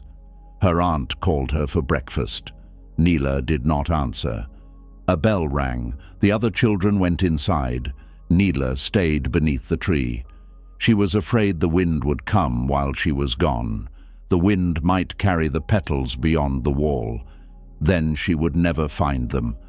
Fear of losing what remains can make us neglect what is still here. A meal becomes cold. A friend waits. The morning passes. We are busy guarding yesterday. Neela placed the basket near the temple steps. It was already full. She pressed the petals down to make more room. The soft ones crushed beneath her hands. She did not notice. She only noticed the empty space at the top. She added more. Aaron came closer. You are hurting them. I am saving them. They are breaking. That is because the basket is too small. Neela found a larger basket. She poured the petals into it. Some stuck to the bottom of the first basket. She pulled them free. Their edges tore. Her desire to protect them was changing them faster than the garden would have. We sometimes do this to memories. We return to them so often that they lose their natural shape. We repeat one story until it becomes the only story. We hold one painful moment so tightly that it covers years of kindness. The memory remains, but it no longer breathes. Neela's aunt came outside. You missed breakfast, she said. I am busy. With what? Saving the flowers. Her aunt looked at the tree. The branches were still covered with white blossoms. More petals fell as they spoke. You cannot save them all, she said. Neela's face became hard. Yes, I can. The aunt did not argue. Some truths cannot enter while fear is defending itself. She sat beside Neela and began helping her collect. Neela looked surprised. Together they picked up petals from the path. After a while, the basket became heavy with damp flowers. The aunt asked, How many are enough? All of them. And when more fall tomorrow, I will collect those too. And the day after. Yes. And when you return home? Neela stopped. Her village was far away. She could not stay beneath the tree forever. The aunt continued, Will you carry every petal with you? Neela looked at the large basket. I will try. We often know a burden is impossible before we admit it. The arms hurt, the mind is tired, the life has become smaller. Still, we say, I will try harder, because accepting the limit feels like admitting that love has failed. The aunt picked up one brown petal. Is this still beautiful? Neela nodded. What about this one? It was torn and covered in mud. Neela hesitated. Yes. Then why must it remain the same? Neela did not understand. The aunt rubbed the muddy petal between her fingers. It broke into small pieces and fell onto the soil. Neela gasped. You destroyed it. No, her aunt said. I stopped asking it to remain a petal. The words felt cruel to the child. She quickly covered the basket with her arms. No one can touch these. The aunt stayed beside her. She knew that Neela's fear was not only about flowers. Neela's mother had died 2 years earlier. The child kept small things that had belonged to her. A wooden button, a broken comb, a piece of yellow cloth. Her relatives had allowed it because the objects gave comfort. But gradually, Neela began collecting everything connected to memory. She kept dried food her mother once liked. She refused to throw away a cracked cup. She became upset when anyone moved the old sleeping mat. The child had learned that people could disappear, So she began protecting objects from the same fate. The petals were only the newest things she was trying to rescue from change. Her aunt touched the basket gently. "Do these remind you of your mother?" Neela lowered her eyes. She liked white flowers. There it was, the real story. We rarely hold only the object in front of us. We hold what it represents, a person, a season, a self we were before life changed. The aunt said, "Tell me about the flowers she liked." Neela began slowly. Her mother used to place them in a bowl of water. She wore one behind her ear during festivals. She once gave Neela a white flower after the child had been ill. As Neela spoke, her hands loosened around the basket. The memory was not inside every petal. The petals had only opened the door. The aunt asked, "Where is your mother's kindness now?" Neela pointed toward the basket. Only there? Neela thought. She remembered her mother feeding stray dogs. She remembered the way she shared rice with neighbors. She remembered how she sang while washing clothes. The kindness was not in the flower alone. It remained in what Neela had seen. It could remain in what Neela chose to do. This is how love continues, not by freezing every form connected to it, by becoming part of the life that remains. A monk passed near them carrying a watering jar. He saw the full basket. "What will happen to those petals?" he asked. "I will keep them forever," Neela said. The monk smiled gently. "Then you will need to stop time." "Can I?" "No." The answer was simple. Neela looked disappointed. The monk knelt. "Even inside the basket, they will change. They will dry. Their color will fade. Some will become dust. Then the basket cannot save them. It can keep them in one place. It cannot keep them from changing. This is the limit of every container. A house cannot stop a family from changing. A photograph cannot stop a face from aging. A promise cannot stop conditions from moving. A body cannot hold life forever. The basket may delay scattering. It cannot create permanence. Neela opened the cloth covering the petals.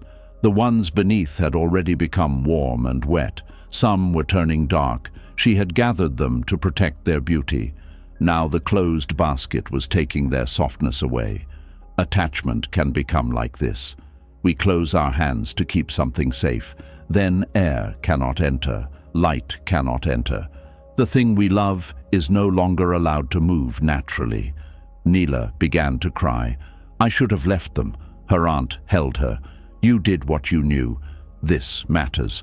Wisdom should not become another weapon against the past. We look back and say, I should have known. I should have let go sooner. I should not have tried so hard. But we acted with the understanding we had then. Punishing ourselves does not create clearer seeing. It only adds another burden." Neela lifted one handful of petals from the basket. "What should I do with them?" The monk pointed toward the earth beneath the tree. "Return them." One by one, Neela placed the petals on the soil. At first, she arranged them carefully.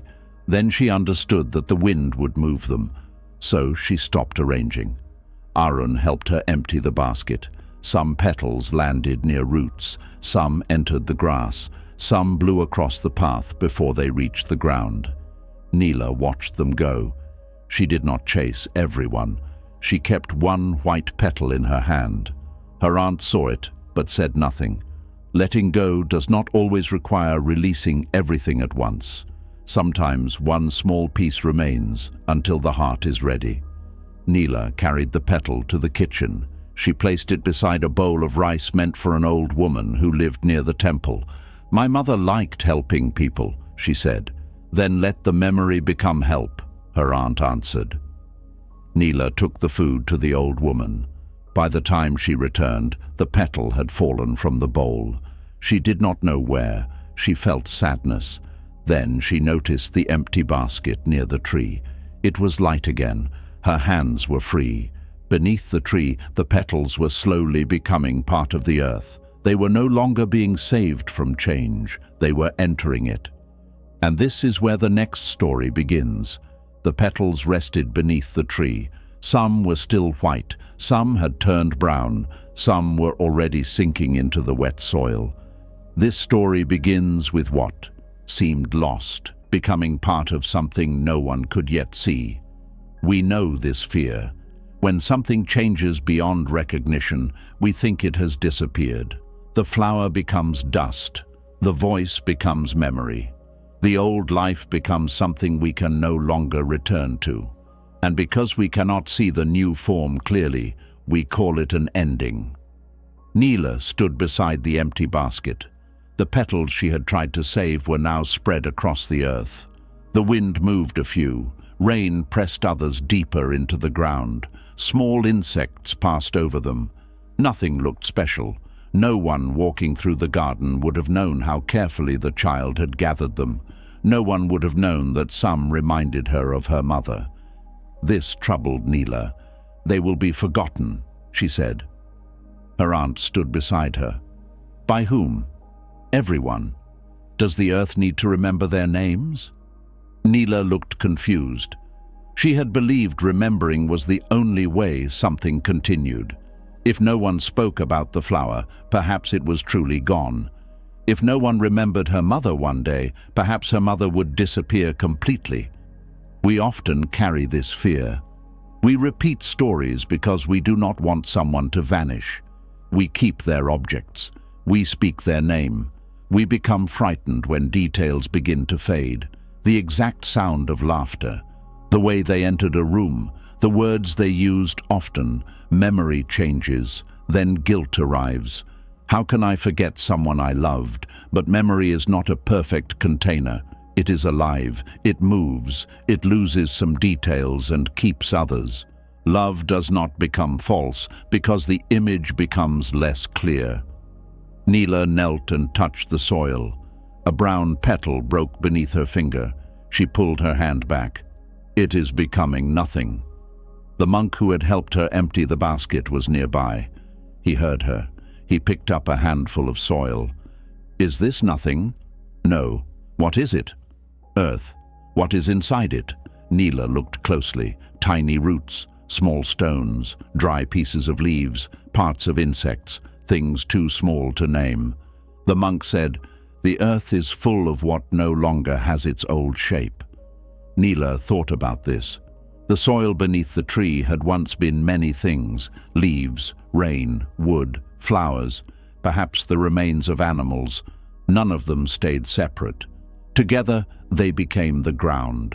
This is one of the truths Buddhism asks us to see. Nothing exists alone.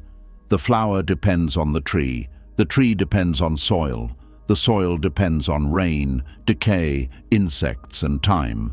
The petal falls, it breaks down, it feeds what comes next.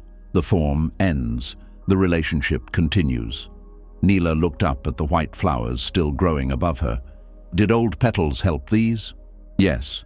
Which ones? The monk smiled. We cannot know. The answer bothered her.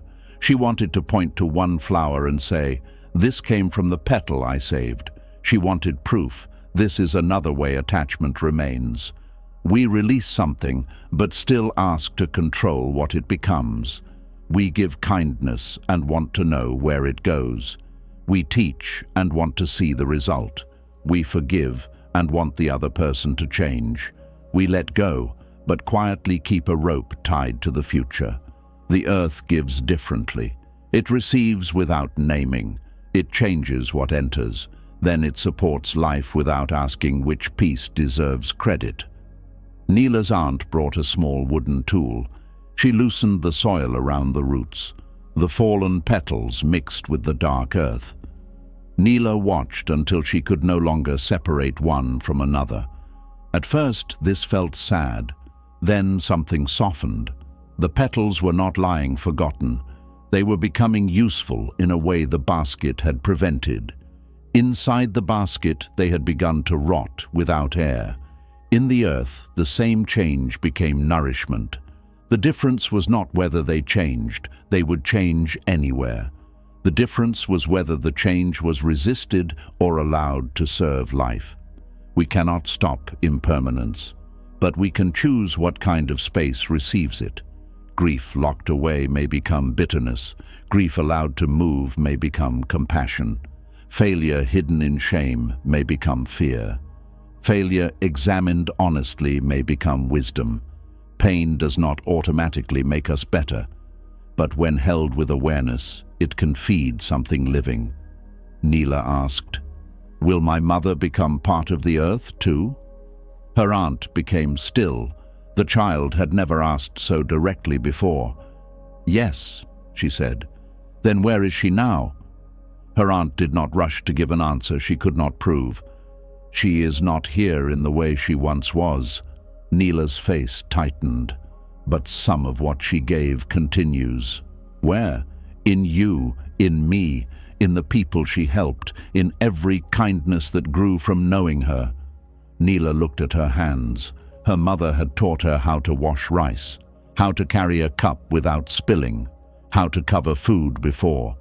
Flies came, small lessons, ordinary lessons, still present. We often search for the dead in places we cannot reach. Perhaps part of them is closer, in the patience they taught us, in the caution they gave us, in the wounds we are learning not to repeat, in the courage we found because they once believed in us. A life continues through conditions it helped create, not as the same fixed person, not as something we can hold, as influence, as cause, as movement. Neela picked up one final petal that had not yet mixed with the soil. It was folded and pale. She placed it near the roots. This time she did not cover it carefully. She did not ask the wind to leave it alone. She only said, "Thank you." The monk heard her. He did not ask whether she was speaking to the petal or her mother. Perhaps she was speaking to both. Days passed. Rain came. The petals darkened. Then they disappeared into the ground. Neela still visited the tree each morning. At first, she searched for them. Then she stopped. There was nothing left to find in the old form. This did not mean nothing remained. Weeks later, small green shoots appeared near the roots. They were not flowers. They were only new plants rising through the soil. Neela became excited. "Are these from my petals?" The gardener Toma examined them. Perhaps the petals helped feed them. But are they the same? No. Neela looked disappointed. Toma added, "They do not need to be the same to be connected. This is difficult for us.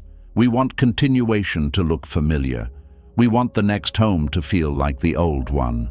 We want new love to heal us in the same way. We want the person we become after loss to resemble the person we were before it. But life rarely continues through exact repetition. It continues through change.